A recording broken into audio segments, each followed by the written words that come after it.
নিঃসন্দেহে যারা 14ই নভেম্বরকে ঐতিহাসিক বলেছেন 2007 সালে, তাদের আজকে মানতে হবে যে কলকাতার রাজপথে এই 21 তারিখ খুব সিগনিফিক্যান্ট একটা দিন। এই 21শে জুন যা ঘটলো সেটা নিঃসন্দেহে ঐতিহাসিক এবং কার্যত কোনো রাজনৈতিক দলের পোস্টার ব্যানার ছাড়া প্রচুর সাধারণ মানুষ শঙ্খ ঘোষের মতো মানুষদের ডাকে তারা রাজপথে সামিল হলেন। আমরা শুরুতেই আগে দেখে নেব যে আজকের রাজপথের ছবি। আবার জনপ্লাবিত রাজপথ, জনপ্লাবিত কলকাতা। হয়তো শাসক দলের রক্তচক্ষু ছিল, উপেক্ষা করে মানুষ হাঁটলেন রাস্তায়।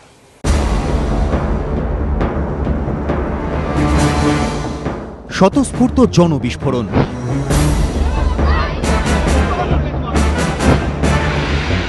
রাজপথে আছড়ে পড়ল প্রতিবাদের ঢেউ। নারী নিগ্রহের লজ্জা, ঘৃণা, একরাশ ক্ষোভ উগরে দিলেন বিদ্বজ্জনদের একাংশ থেকে সাধারণ মানুষ। তবে কুকথা বা ব্যক্তি আক্রমণ নয়, নীরবে সরব প্রতিবাদ। নারীদের সম্মান রক্ষার অঙ্গীকার, প্রশাসককে তার কর্তব্য সম্পর্কে সচেতন করে দেওয়া। রাজপথে মিলেমিশে একাকার হয়ে গেল সব রং। বিদ্বজ্জনদের প্রতিবাদের সুরে মিশে গেল সাধারণ মানুষের ধিক্কার। যারা মিছিলে হাঁটলেন তারা প্রতিবাদ জানালেন, যারা পারলেন না তারাও ঘরে বসেই জোগালেন উৎসাহ, সাহস। বৃহস্পতিবার কলেজ স্কোয়ার থেকে শুরু হয় বিদ্বজ্জনদের মিছিল। শুরু থেকেই জড়ো হন অসংখ্য সাধারণ মানুষ। ওয়েলিংটন SN ব্যানার্জি রোড হয়ে ডোরিমা ক্রসিংয়ে পৌঁছয় মহা মিছিল। মিছিলের শুরু থেকেই ছিলেন কবি শঙ্খ ঘোষ। আগাগোড়া ছিলেন তিনি, শুরুতে সামনে। বয়সের ভার উপেক্ষা করেই কবি জানালেন তার সরব প্রতিবাদ। মিছিল যত এগিয়েছে তত বেড়েছে তার কলেবর। গানে গানে জানানো হলো প্রতিবাদ।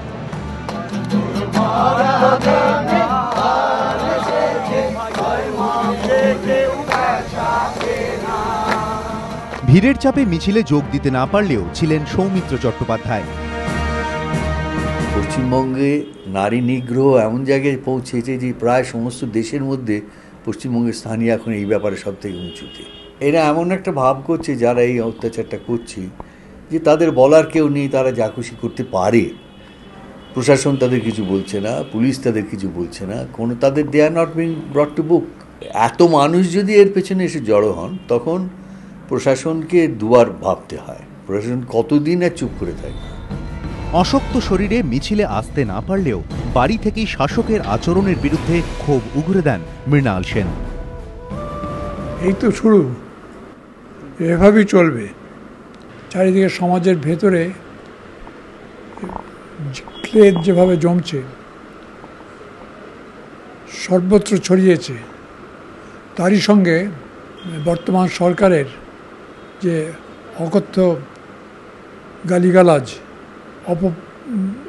অপকীর্তি, তার বিরুদ্ধে দাঁড়িয়েছেন মানুষ। আমি তাদের প্রণাম জানাই।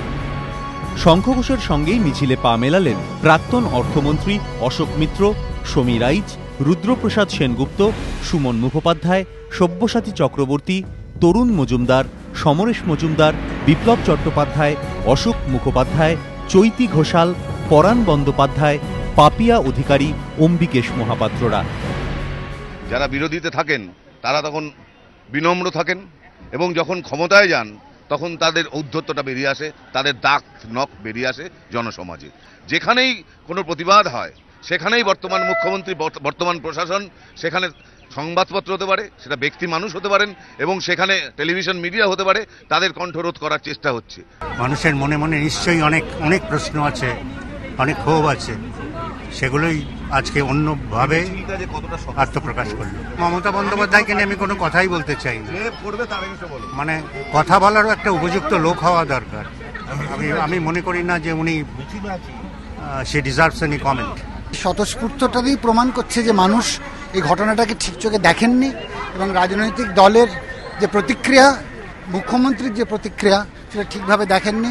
তাদের স্বর, তাদের প্রতিবাদের স্বর তারা শোনাতে চায় শাসক দলকে যে না, এইভাবে টেকেন ফর গ্রান্টেড করলে হবে না। রাজ্যের যে একটা মত প্রকাশের স্বাধীনতায় যে একটা বাধা সৃষ্টি হচ্ছে, কেউ কোনো প্রশ্ন করলে তাকে একটা লেবেল দিয়ে দেওয়া। আমার বক্তব্য হচ্ছে যে আমার প্রশ্ন আপনার পছন্দ নাই হতে পারে, আপনার কথা আমার পছন্দ না হতে পারে। তাহলে গণতান্ত্রিক দেশে আমার কথা আপনার পছন্দ না হলে আপনি একটা লেবেল দিয়ে দেবেন আমাকে। জানি না আগামী দিনে কি রূপ নেবে, তার জন্য দায়ী কিন্তু যিনি এটা অর্গানাইজ করছেন আর কি। মোটামুটি ফোমেন্ট করছেন যিনি। চলার পথে একসঙ্গে চলতে রাস্তায় পা মেলান অসংখ্য সাধারণ মানুষ। কেউ অফিস ফেরত, কেউ কলেজ। অচিরেই মিছিল পরিণত হয় জনসমুদ্রে। মিছিলে পা মেলান সুনীল গঙ্গোপাধ্যায়ের স্ত্রী স্বাতী গঙ্গোপাধ্যায়ও।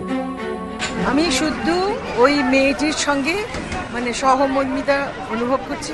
এছাড়া আমার কোনো দলের বিরুদ্ধে, কোনো কিছুর বিরুদ্ধে আমার কিছু এখন বলার নেই। দুষ্কৃতীরা শাস্তি পাকে এইটুকু চাই। মিছিল পূর্ণতা লাভ করে তখন যখন কামদুনি মিশে গেল প্রতিবাদের জনসমুদ্রে। হিন্দ সিনেমার সামনে 2টি ম্যাটাডোর করে আসা কামদুনিবাসী যোগ দেন মিছিলে, যার মধ্যে প্রচুর সংখ্যক মহিলা। বিকেলে ধর্মতলায় যখন শেষ হয় মিছিল, তখন তা মহা মিছিল, নীরব প্রতিবাদের সরব সমুদ্র। কৃষ্ণেন্দু অধিকারী, অর্ণব মুখোপাধ্যায় ও ময়ূর ঠাকুর চক্রবর্তী, এবিপি আনন্দ, কলকাতা।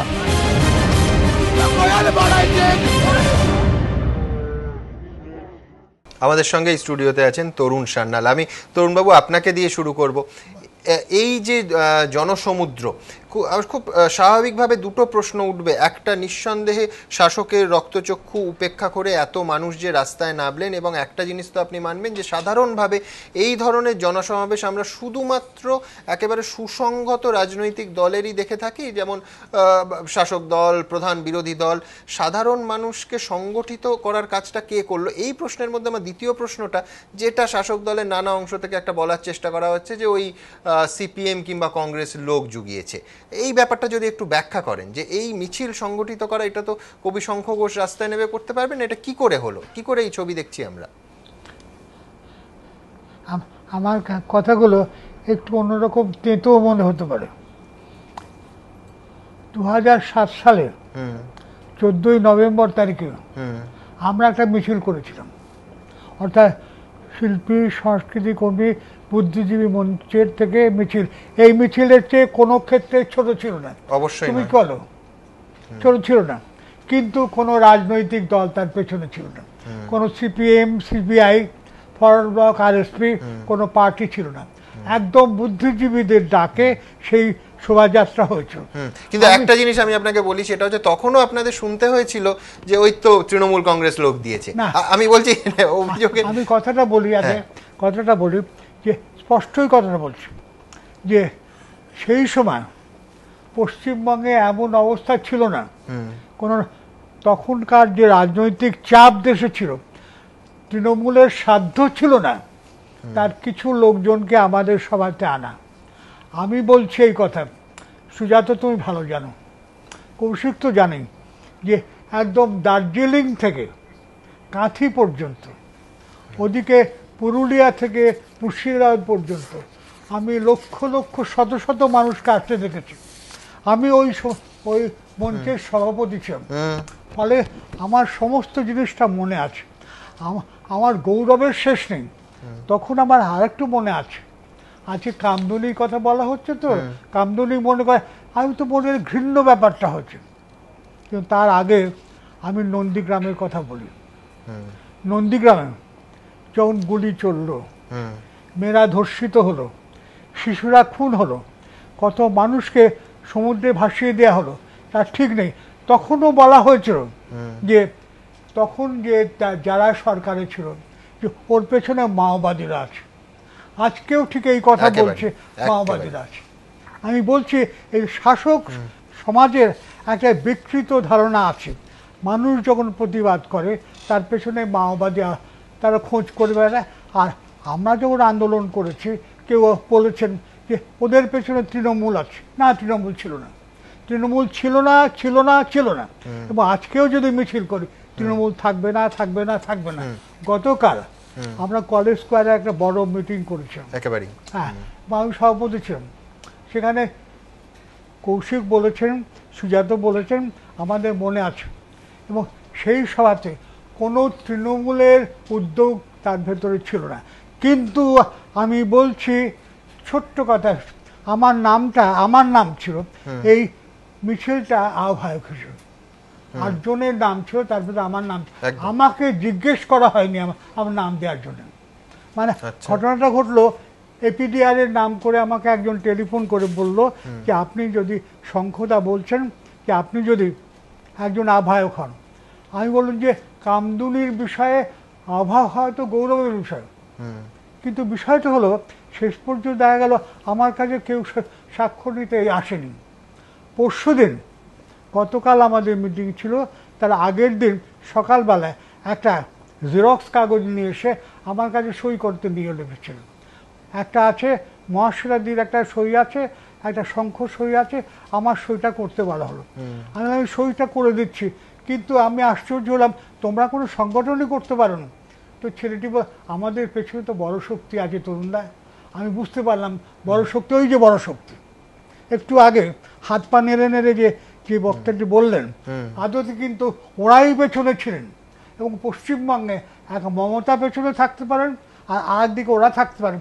সাধারণ মানুষের যদি কোনো রকম আন্দোলন হয়, তার পেছনে থাকবে পশ্চিমবঙ্গের সাধারণ মানুষ, এবং তার পেছনে যাদের ভোটে ওনারা নির্বাচিত হন। আমি সুজাতদার কাছে যাব। নাগরিক কমিটি নির্বাচন করে এদের, কিন্তু এদের কোনো রকম ভূমিকা নেই, শুধুমাত্র সবাই একটু লোকজনকে দেখানোর জন্য যে আমরা অনেক লোক আছে। আর এই তো সব আমি তো জানি, আমি যেখান থেকে এলাম আজকে, আমার বাড়ি যেখানে বাগুইহাটি, কাছাকাছি থেকে সমস্ত সিপিএম এর ছাত্র যুব কাডারদের তুলে নিয়ে আসা হয়েছে মিছিলে, সমস্ত। আদতে এই হলো কাডাররা এখানে আছে, মিছিলে সেখানে আছে। তরুণবাবু, আপনাকে আরেকটা জিনিস দেখাই, সেটা হচ্ছে আজকেই রাজ্যের মাননীয় মুখ্যমন্ত্রী, আপনি বলছিলেন যে নন্দীগ্রামে শুধু আপনারা করেছেন, কোনো তৃণমূল কংগ্রেস ছিল না। মাননীয় মুখ্যমন্ত্রী ঠিক এই ভাষায় বলছেন, কখনো কখনো এরা বলে পরিবর্তন কি, আমরা তো পরিবর্তন চেয়েছিলাম, দু একজন লাস্টের দিকে এসে দুটো একটা মিছিল করে ভাবছে তারাই সব করেছে, চিৎকার করছে আজকে কিছু পরিচিত যিনি সমাজে কোনোদিন কোনো কাজ করেননি, সমাজসেবী। কি বলেছেন তিনি দেখবো। ঠিক, কখনো কখনো এরা বলে পরিবর্তন কি, আমরা তো পরিবর্তন চেয়েছিলাম, একজন দুজন লাস্টের দিকে এসে একটা দুটো মিছিল করে ভাবছে তারাই সব করেছে, চিৎকার করছে আজকে কিছু পরিচিত যিনি সমাজে কোনোদিন কোনো কাজ করে নাই, সমাজসেবী। আমি বলি যে আমার ছবিটা পুরস্কার মনে আছে, আমি একবার নয়, আমি বহুবার নন্দীগ্রামে গেছি। একটা কাহিনী বলি, তাহলে বোঝা যাবে। আমি মমতাকে খাটো করছিলাম, তবে এটা বলা যাবে। সেটা হলো, আমরা কিছু মানুষ কিছু অর্থ রাস্তা থেকে সংগ্রহ করেছিলাম, কিছু সংগ্রহ করে আমরা ধর্ষিত মেয়েদের দেওয়ার জন্য নন্দীগ্রামে গিয়েছিলাম, এবং তার ভিতরে শুভপ্রসন্নও ছিল, শিবটাও ছিল। আমরা যখন গেলাম, একটি মেয়েকে, ধর্ষিতা তরুণী মেয়ে, তাকে যখন বলছি তার কিছু কাপড় আর টাকা দিচ্ছি, সে বলছে নিবনি, তোমার কাছে দিবনি। আমি তো বুড়ো মানুষ, আরে নেবে না কেন? তখন বলছে তুমি আর ইজ্জত ফিরাই দিতে পারো? আমরা না, পারি না।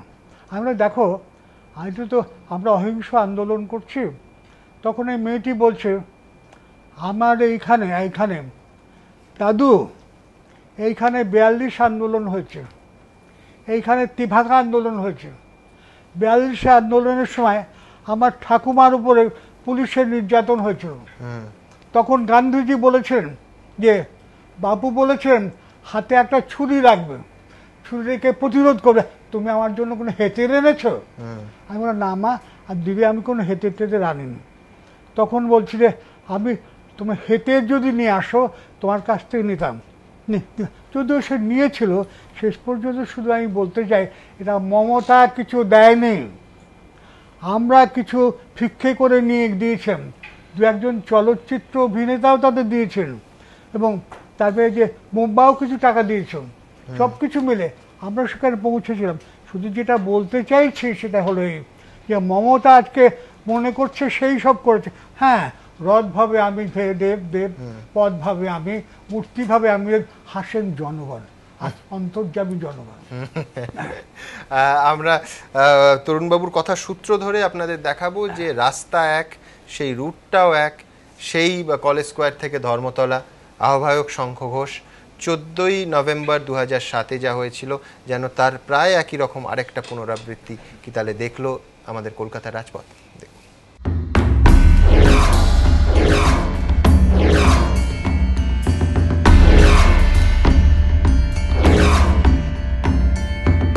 ইতিহাসের পুনরাবৃত্তি, তিলোত্তমার রাজপথে প্রতিবাদী নাগরিক সমাজ, সেদিনও আজও। 14ই নভেম্বর 2007, নন্দীগ্রাম কাণ্ডের পর গর্জে উঠেছিল সমাজের সব স্তর। রাজনীতির বিভাজিকাকে নিশ্চিহ্ন করে শাসকের বিরুদ্ধে রাজপথে আছড়ে পড়েছিল স্বতঃস্ফূর্ত ক্ষোভ। মিছিলে পা মিলিয়েছিলেন শিল্পী, সাহিত্যিক, গায়ক, চিত্রশিল্পী সবাই। তারপর কেটে গিয়েছে ৬টি বছর, কিন্তু কালের এই বদল বদলাতে পারেনি প্রতিবাদের ভাষাকে। অন্যায়ের বিরুদ্ধে আজও একই রকম সরব এই শহর। আজও শাসকের বিরুদ্ধে আওয়াজ তুলতে পিছুপা হয় না কলকাতা, হোক না সে একদা কাছের লোক। অন্যায় প্রতিবাদ হবে, এটাই স্বাভাবিক, এটাই চিরন্তন সত্য। ৬ বছর আগে এই কলেজ স্ট্রিট থেকেই যে বৃত্তের সূচনা হয়েছিল, শুক্রবার সেই কলেজ স্ট্রিটেই তা সম্পূর্ণ হলো। কাল উপলক্ষ ভিন্ন, কিন্তু স্থান এক, প্রতিবাদের ভাষাও এক। পরিবর্তনের এই পোস্টারের অনেক মুখী আজ রাজনৈতিক পরিবর্তনের পর নীরব। তাদের কারোর দেখা মেলেনি এদিনের মিছিলে, কিন্তু প্রতিবাদের টান এড়াতে পারেননি বহু বিদ্বজ্জনই। সেই তাগিদেই দীর্ঘ ৬ বছর পর ফের পথে নামলেন কবি শঙ্খ ঘোষের মতো মানুষ। মিছিলে দেখা গেল সমীর রাইচ, রুদ্রপ্রসাদ সেনগুপ্ত, সুমন মুখোপাধ্যায়দেরও, যাদের দেখা গিয়েছিল নন্দীগ্রামের সেই মিছিলেও। প্রতিবাদের ভাষা, নন্দীগ্রাম থেকে কামদুনি, রাজপথ প্রতিবাদের মিলন মেলা। সেটাও ছিল মৌন মিছিল, এদিনও নীরব প্রতিবাদ। নীরবতার গর্জন যে অনেক বেশি। সেদিন নন্দীগ্রাম কাণ্ডে বিদ্বজ্জনেদের প্রতিবাদের পর ভূয়সী প্রশংসা করেছিল তৎকালীন বিরোধী দল তৃণমূল। আজ অবশ্য কামদুনি কাণ্ডের পর ভাষা বদলেছে শাসক মমতার। কখনো কখনো এরা বলে পরিবর্তন কি, আমরা তো পরিবর্তন চেয়েছিলাম। একজন দুজন লাস্টের দিকে এসে একটা দুটো মিছিল করে ভাবছে তারা এইসব করেছে। চিৎকার করছে আজকে কিন্তু পরিচিত, যিনি সমাজে কোনোদিন কোনো কাজ করে নাই, সমাজসেবী। বিরোধী নেত্রী থাকাকালীন বিদ্বজ্জনদের বিরুদ্ধে সিপিএমের মুখ খোলাকে অন্যায় মনে করতেন মমতা বন্দ্যোপাধ্যায়। আর সবাইকে গালাগালি দিয়ে বেড়াচ্ছেন, কাউকে বলছেন দালাল, কাউকে বলছেন উদ্যক্ত, নানা রকম ভাষায়, কখনো বুদ্ধিজীবীদের আক্রমণ, কখনো শিল্পীদের আক্রমণ, কখনো রাজ্যপালকে আক্রমণ, কখনো সংবিধানকে আক্রমণ। যারা করে চলেছেন বিনাশকালে বুদ্ধিনাশ, বিনাশকালে সর্বনাশ।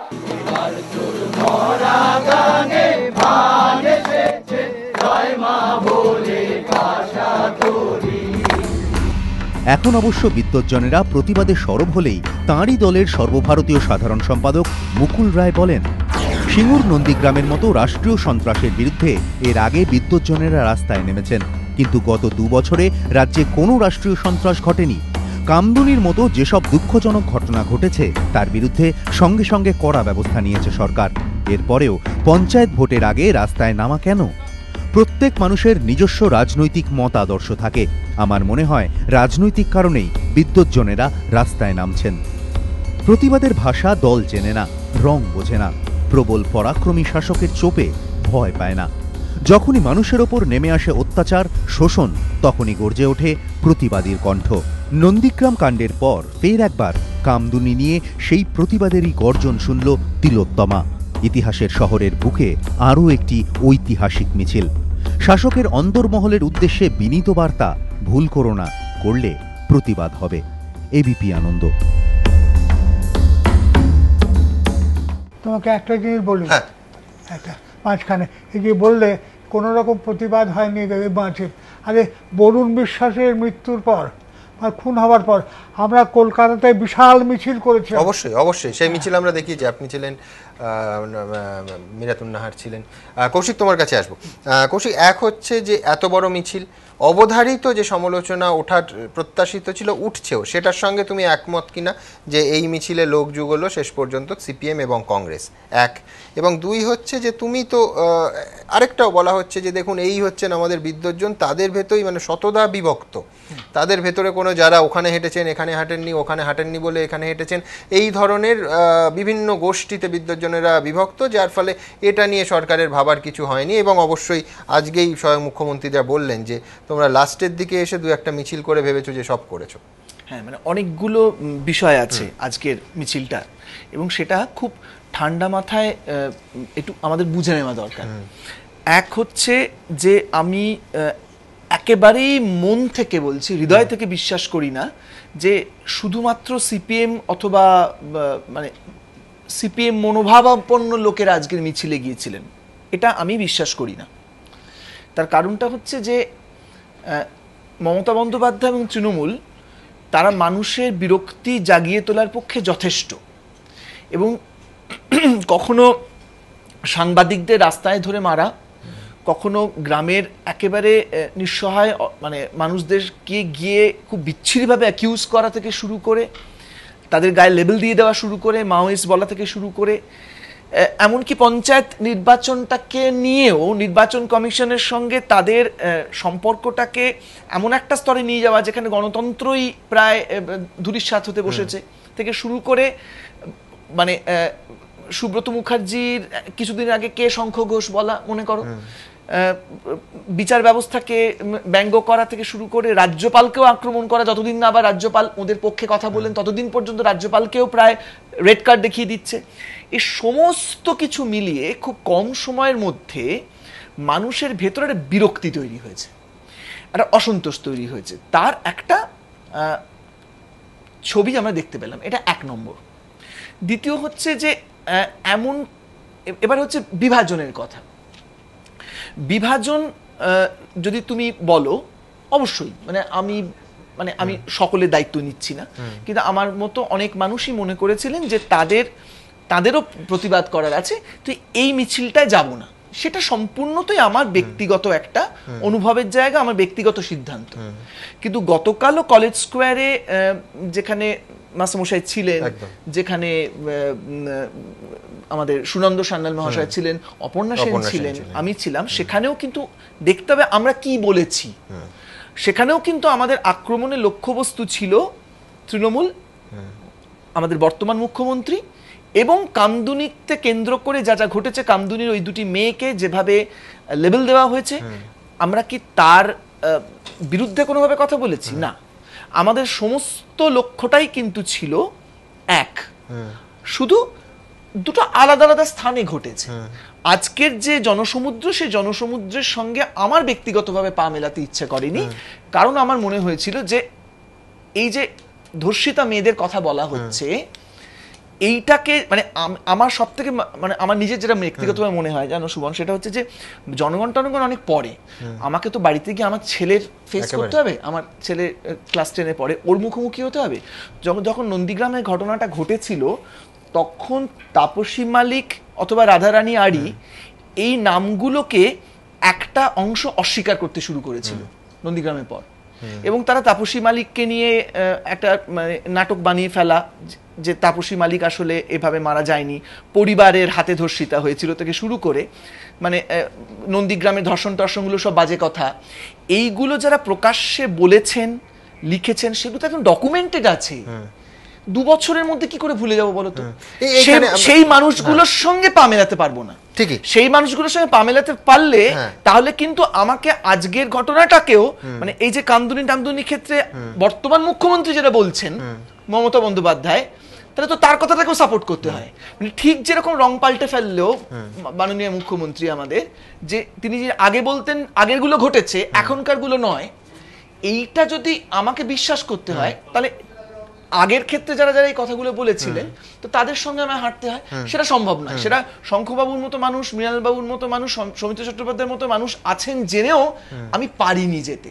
কিন্তু অ্যাট দ্য সেম টাইম তাতে করে কিন্তু আজকের মিছিলের মহত্বটা নষ্ট হয় না, এইটা নয়। কারণ যে স্বতঃস্ফূর্ত জাগরণটা তৈরি হয়েছে, সেটা যাদের কেন্দ্র করে তৈরি হয়েছে, কামদুনির মানুষ, এবং মানে সব থেকে ইম্পর্টেন্ট হচ্ছে, আমি তো মনে করি যে 14ই নভেম্বরে মিছিলটার জোরটা যারা জুগিয়েছিল তারা হচ্ছে নন্দীগ্রামের সাধারণ মানুষ, আর আজকের মিছিলটাতে যারা জোরটা জুগিয়েছে তাদের মধ্যে দুজন এইমাত্র উপস্থিত হলো।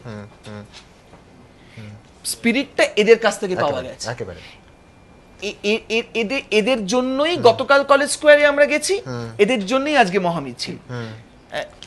ফলে আজকের মিছিলের মধ্যে দিয়ে কেউ যদি জোর করে একটা বিভাজন মানে দেখার কথা ভাবেন, সেটা অলীক স্বপ্ন ছাড়া কিছু নয়। এটা ইতিহাসের অনেক সময় এরকম হয় যে সব সময় সবার সঙ্গে পা মিলিয়ে হাঁটা যায় না, কিন্তু অন্যায়টাকে আমিও অন্যায় বলবো, আমার জায়গায় দাঁড়িয়ে অন্যায় বলবো, আর আজকে যারা মিছিলে গেছেন তারা সেইখান থেকে অন্যায় বলবেন, মিটে গেল। একেবারেই। আমাদের সঙ্গে এই মুহূর্তে স্টুডিওতে এসেছেন টুম্পা এবং মৌসুমী। আপনাদের স্বাগত, শুধু স্বাগত নয়, আজকে নিঃসন্দেহে আপনারা দেখছেন যে প্রতিবাদের ভাষা, যে প্রশ্ন করার অধিকারটুকু আপনারা চেয়েছিলেন তা প্রতিধ্বনিত হয়েছে আজ এত বড় কলকাতা শহরের রাজপথে। আমার মনে পড়ছে যে প্রথম দিন আপনাদের গ্রামের লোক, আপনারা বলেছিলেন অনেকেই, এখান থেকে আমি লাইভ অনুষ্ঠান করছিলাম, এই প্রতিপক্ষে যে আমরা শহরের নই বলে বিদ্যুৎজনেরা আমাদের পাশে এসে দাঁড়াবে না। আমি টুম্পা আপনাকে জিজ্ঞেস করবো যে আজকে এত মানুষ আপনাদের স্পিরিটটা নিয়ে কলকাতার রাজপথে হাঁটলেন, কেমন লাগছে এই অনুভূতিটা? আমি কোনোদিনের জন্য ভাবতেও পারিনি যে আমাদের পাশে সবাই থাকবে। আমার খুব ভালো লাগছে যে আমাদের পাশে সবাই আছে। মৌসুমী, আপনার কাছে যাব, শুধু পাশে থাকা নয়, এই কদিন আমাদের দফতরে যে কত অসংখ্য টেলিফোন প্রায় প্লাবন ঘটে গেছে, শুধুমাত্র আপনাদের আমরা যেন এই বার্তাটুকু পৌঁছে দিই যে আপনারা একা নন, গোটা রাজ্যের সচেতন মানুষ, শিক্ষিত মানুষ আপনাদের সঙ্গে আছেন এবং আপনাদের যে যন্ত্রণা, মাওবাদী তকমা লাগার যে যন্ত্রণা, শুধু প্রশ্ন করতে গিয়ে সেটা তারা সমর্থন করছেন না। আজকে কি বললেন যে আপনি প্রশ্ন করেছিলেন, আমার মনে হচ্ছে সম্ভবত পরশুদিন, এই সরাসরি এবিপি আনন্দ স্টুডিওতে, যে যারা হাঁটবেন এই মিছিলে সেই সব বিদ্যুৎজনেরা, সেই সাধারণ মানুষরা সবাই মাওবাদী। আজকে আপনাদের কোট আনকোট যেভাবে মাওবাদী বলা হয়েছে, কলকাতা শহরে এত সংখ্যক মানুষকে মাওবাদী বলাটা বোধহয় প্রশাসনের পক্ষেও খুব কঠিন, কি বলবেন? আমি বলতে চাই যে সত্যপথে আমরা তো একটা ন্যায় বিচারের জন্যই রাস্তায় নেমেছি, কিন্তু আজ আমাদের গায়ে মাওবাদী বা সিপিএমে তকমা বসিয়ে দিলেন। তাই আমাদের একান্ত অনুরোধ যে এটা বিচার বিবেচনা করেই, মানে এটা মানে সত্য বিচার করেই তারপরে আমাদের গায়ে এই তকমাটা দেওয়া উচিত। আর যদি সত্যপথে মানে লড়তে গিয়ে যদি এই মাওবাদী বা সিপিএমে তকমা দেওয়া হয় তবে এটা বিচার করা উচিত। যে যা কি সত্যপথে মানে বিচার চাইতে গেলে কি সে মাওবাদী হয়ে যাবে? তাই এটাই বলতে চাইছিলাম যে আজ তো রাজপথে সবাই নেমেছেন, তারা কি সবাই মাওবাদী? আমাদের এটাই একটাই প্রশ্ন যে সত্যের জন্যই আমরা বিচারের জন্যই নেমেছিলাম, কিন্তু আমাদের আজ মাওবাদী বা সিপিএম এর তকমা দিয়ে দিল। আমরা কিন্তু কোনো রাজনৈতিক দলের সাথে কোনোভাবেই যুক্ত নয়, আর আমরা কোনো রাজনৈতিকের মানে রং আমরা গায়ে লাগাতে চাই না। আমরা মহিলাদের নির্যাতনের প্রতি বিচার চাই, এটাই আমাদের একমাত্র উদ্দেশ্য। তাছাড়া টুম্পা, প্রথম দিন থেকে আপনার যে বক্তব্যটা আমাদের সামনে উঠে এসেছে সেটা হচ্ছে কোনো তৃণমূল, কোনো সিপিএমের ব্যাপার নেই, শুধু আপনার সঙ্গে একটি মেয়ে পড়তো, আপনার সহপাঠী আপনার স্কুলে, তার ওপরে এই নির্যাতন হয়েছে। সেটা না হলেও সমান দুঃখের, সমান যন্ত্রণার কোনো সন্দেহ নেই, কিন্তু সেটা হয়েছে, সেই প্রশ্নটা করতে গেছিলেন। টুম্পা, কি বলবেন? আজকের এত মানুষ, অত্যন্ত বেদনাদায়ক কজ, কিন্তু দিল্লির রাজপথের সেই মেয়েটির থেকে এই ঘটনার গুরুত্ব প্রথম দিন থেকে আমরা বলে আসছি যে কোনোভাবে কম করে দেখা চলবে না, কম নয়, একই রকম যন্ত্রণার। তো এই যে এত মানুষকে পাশে পেলেন, টুম্পা, কি বলবেন? আমি তো আগেও বলেছি, এখনও বলছি যে আমার বান্ধবীর জন্য আমি পথে নেমেছিলাম। আমাদের গায়ে কোনো রং লাগুক সেটা আমরা চাই না। আমরা কোনো পার্টির মধ্যে ছিলাম না, এখনও থাকতে চাই না। আমরা তো কোনো আগেও বলছিলাম যে আমরা কোনো পার্টির মধ্যে নেই, এখনও বলছি যে আমরা কোনো পার্টির মধ্যে নেই। কিন্তু দিদি তাও আমাদের মাওবাদীর তকমাটা গায়ে লাগিয়ে দিয়েছে। দিদিকে যেমন আগেও আমরা সম্মান করতাম, এখনও সম্মান করি। আপনাদের দুজনের কাছেই আমার যেটা প্রশ্ন থাকবে, আপনাদের পরিবারের লোক, গ্রামের লোক এই মুহূর্তে এই অফিসে আছেন, স্টুডিওতে আছেন, আমি যাব তাদের কাছে, কিন্তু কিভাবে পরিবারের দিক থেকে, বাপের বাড়ি, শ্বশুর বাড়ির দিক থেকে কিভাবে সাহায্য পেয়েছেন? মানে এই এত বড় লড়াই, আমি আশঙ্কিত যে হয়তো ক্যামেরার সামনে আপনার বক্তব্য তার রেকর্ডেড না হলে এটা প্রমাণ করার কোনো উপায় ছিল না যে এটা কোনো মাওবাদী আক্রমণ হয়নি বা এটা কোনো অসহিষ্ণু বা বাক্য বিনিময় হয়নি। আমার একটু যদি বাড়ির সাপোর্ট, পাড়ার সাপোর্ট, গ্রামের মানুষের সাপোর্ট একটু বলেন। প্রথমে যখন মাওবাদী তকমাটা দেন তখন খুবই ভয়ে এবং আতঙ্কে ছিলাম, কিন্তু আজ আমাদের বাড়ি, আমার সাথে আমাদের গ্রামবাসী এবং আমার সমস্ত আত্মীয় স্বজন সবাই ফোন করে করে সাহস দিচ্ছে যে যেভাবে লড়ছি সেইভাবে লড়বি, মাওবাদী বললেই কি সে মাওবাদী হয়ে যায়। কিন্তু প্রথমে আতঙ্কিত ছিলাম যে এমন একটা এইরকম ভাষা শুনেছি ঠিকই, কিন্তু মাওবাদী জিনিসটা সত্যিকারে বুঝি না। কিন্তু আজ মাওবাদী কি সত্যি আমি জানি না, কিন্তু আজ আমাদের গায়ে মাওবাদী বা একটা সিপিএম এর তকমা বসিয়ে দিলেন। আর এইভাবে আমার আত্মীয় স্বজন খুবই সাপোর্ট করছেন যে এটা সত্যের পথে লড়বি। তা মাওবাদী বলেছে, তা কি হয়েছে, বলেছে বলে কি তো মাওবাদী হয়ে গেলি? তা আমরা বলেছি এই কথাটাই যে সিবিআই তদন্ত হোক, মাওবাদী যদি হয়ে থাকি, এটাই। বলেছি। আর আমাদের গ্রামে এখনো তো যে নারী মানে নিয়ে পুলিশ প্রোটেকশনের কথা বলা হয়েছিল, যে আমাদের গ্রামের মহিলারা তো খুবই আতঙ্কিত মানে হয়ে আছেন, তাই এখনো তো কোনো পাইনি আমরা, পুলিশ প্রোটেকশন পাইনি আমরা। কিন্তু রাজ্য মানবাধিকার কমিশন একেবারে সুপারিশ করে পুলিশ সুপারকে নির্দেশ দিয়েছে আপনাদের নিরাপত্তার জন্য। 48 ঘন্টারও বেশি সময় পার হয়ে গেল, আপনাদের সঙ্গে কেউ যোগাযোগ করেননি? না, যোগাযোগ করছেন না। দেখলাম দুটো মানে পুলিশ আছে, তবুও সে মাতার ও মাতা করছেন, গ্রামে আউটলোক ঢুকে যাচ্ছেন। যেহেতু মাওবাদী বলেছে, একটা প্রমাণ তো মানে বার করতে, মাওবাদী যদি মানে কোনো প্রমাণ দিয়ে যদি আমাদের মাওবাদী সাব্যস্ত করে দেয়, এই ভয়টাই আছি আমরা। চাই আমাদের গ্রামের মধ্যে কোনো আউটলোক ঢোকার আগে তাকে সার্চ করে ঢুকানো হোক। তাই জন্য আমরা খুব অতি শীঘ্রই আমাদের গ্রামে মানে পুলিশের পরিষেবাটা চাই। এই তো মানবাধিকার কমিশনের, রাজ্য মানবাধিকার কমিশনের সুপারিশ এবং নির্দেশ হচ্ছে যে আপনাদের জন্য, আপনাদের নিরাপত্তার জন্য পাঠানো। এটা গ্রামের মানে আমি বলছি যে আপনাদের সঙ্গে তারা যোগাযোগ করবে, তারা আপনার সেই সেরকম যোগাযোগ এখনো করেননি আমাদের সাথে কেউ। টুম্পা, আপনার কাছে আসবো যে যেটা বাড়ি থেকে বার হতে দিচ্ছে না সেই ভয়ে। যে কিরম ভাবে গ্রামের মানুষ, বাড়ির লোক, শ্বশুর বাড়ি, বাপের বাড়ি কিরম সাহায্য পেয়েছেন তাদের কাছ থেকে? আমি প্রথম থেকেই আমার বাপের বাড়ি, শ্বশুর বাড়ি সবার কাছ থেকেই সাহায্য পাচ্ছি। ওরা আমার পাশে আছে। আমার শ্বশুর মশাই, শাশুড়ি মশাই সবাই বলছে যে তুমি ভয় পেও না, তোমার পাশে আমরা আছি। আমি তো সত্যের জন্য লড়াই করতে নেমেছিলাম, কিন্তু তার সত্ত্বেও আমার মাওবাদী তকমাটা গায়ে লেগে গেছে, তার জন্য একটু ভয় পেয়েছিলাম। কিন্তু ওরা শুধু আমার পাশে আছে বলে আমি একটু সাহস আছে আমার মনের মধ্যে। আমরা তো অন্যায় কিছু বলতে যাইনি, আমরা তো দিদিকে বলতে গেছিলাম, আমাদের সুবিধার কথা বলতে গেছিলাম। আমাদের স্কুল নেই, কলেজ নেই, অনেক দূরে যেতে হয়, রাস্তাঘাটের জন্য অনেক দূরে কষ্ট করে আমাদের স্কুলে যেতে হয়, লাইট নেই, আমাদের ওখানে জলের প্রবলেম খুব, জল খেতে গেলে আমাদের খুব অসুবিধা হয়। একটা ক্যাম্প শুনেছি যে ওখানে একটা ক্যাম্পের কথা, সেখানে এখনো মাটি ফেলা হয়নি। আমাদের গাটের জন্য পুলিশ দেওয়ার কথা ছিল, সে এখনো দিইনি, তার জন্য আমরা একটু ভয়ে ভয়ে আছি। এই যে ভয়ের কথা বললে, নিরাপত্তার কথা যেটা মৌসুমীকে জিজ্ঞেস করছিলাম, আপনার সঙ্গেও কোনো পুলিশ কর্মী, পুলিশের তরফে কেউ যোগাযোগ করেননি? না, যোগাযোগ করেননি এখনো। টুম্পা? না, কেউ এখনো করেনি। ওর জন্য আমাদের তো এমনিতেই খোলামেলা রাস্তার গায়ে বাড়ি, তার মানে রাস্তার উপরেই বলতে গেলে চলে, তার জন্য আমরা খুব একটু ভয়ে আছি। রাজ্য মানবাধিকার কমিশনকে কি কোনোভাবে জানানোর ব্যবস্থা করবেন বা আপনারা জানাবেন যে এই তাদের নির্দেশ ফলোড হয়নি, তাদের নির্দেশ কেউ মানছে না জেলা প্রশাসন? না, কই এখনো তো নির্দেশ মানেননি, না তো আগেই তো চলে আসতো, নিশ্চয়ই প্রোটেকশনটা পেতাম।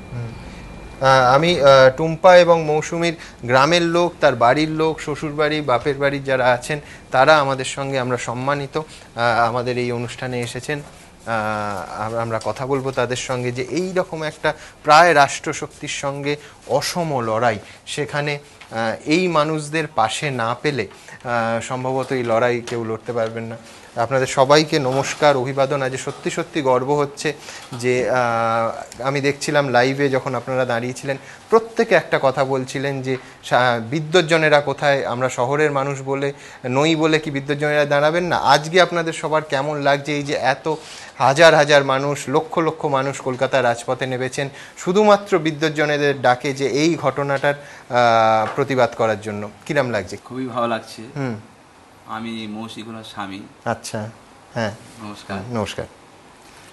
আজ মৌসুমী কালে যে একটা কাজে নেমেছে, খুব ধন্য মনে হচ্ছে, যেটা খুব ভালোই লাগছে।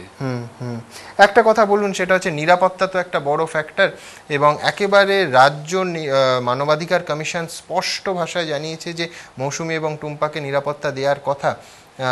তো সেই বিষয়ে কোনো ওনাদের সঙ্গে, ওনারা বললেন কেউ যোগাযোগ করেনি, পরিবারের সঙ্গে বা আপনাদের সঙ্গে কোনো যোগাযোগ করা হয়েছে? জেলা প্রশাসন, পুলিশ কেউ যোগাযোগ করেছেন? তেমন কোনো যোগাযোগ করেনি এখনো নিরাপত্তা কিছুই হয়নি। আপনার কাছে আসবো মাসিমা, সেটা হচ্ছে এই যে গোটা ঘটনাটা, এটা তো একেবারে মানে একটা মাওবাদী কথা বলা হলো। আমরা জানি যে ভারতবর্ষের আইনে কি ভয়ঙ্কর শাস্তি মাওবাদীদের জন্য, নানা রকমভাবে আইনি জটিলতাও জড়িয়ে পড়তে পারেন তারা। তারপরে আপনাদের যে লড়াই, এবং শুধুমাত্র সাধারণ প্রশ্ন করতে গিয়ে একটু কথা বলতে চেয়ে, এটা পরিবারের লোক হিসেবে মানে কিভাবে দেখেছেন আপনারা? একটা তো ঝড় আপনাদের ওপর তো বয়ে যাচ্ছে বা বয়ে এই মুহূর্তেও চাপের মধ্যে নিঃসন্দেহে আছেন আপনারা। আমি টুম্পার মা। নমস্কার।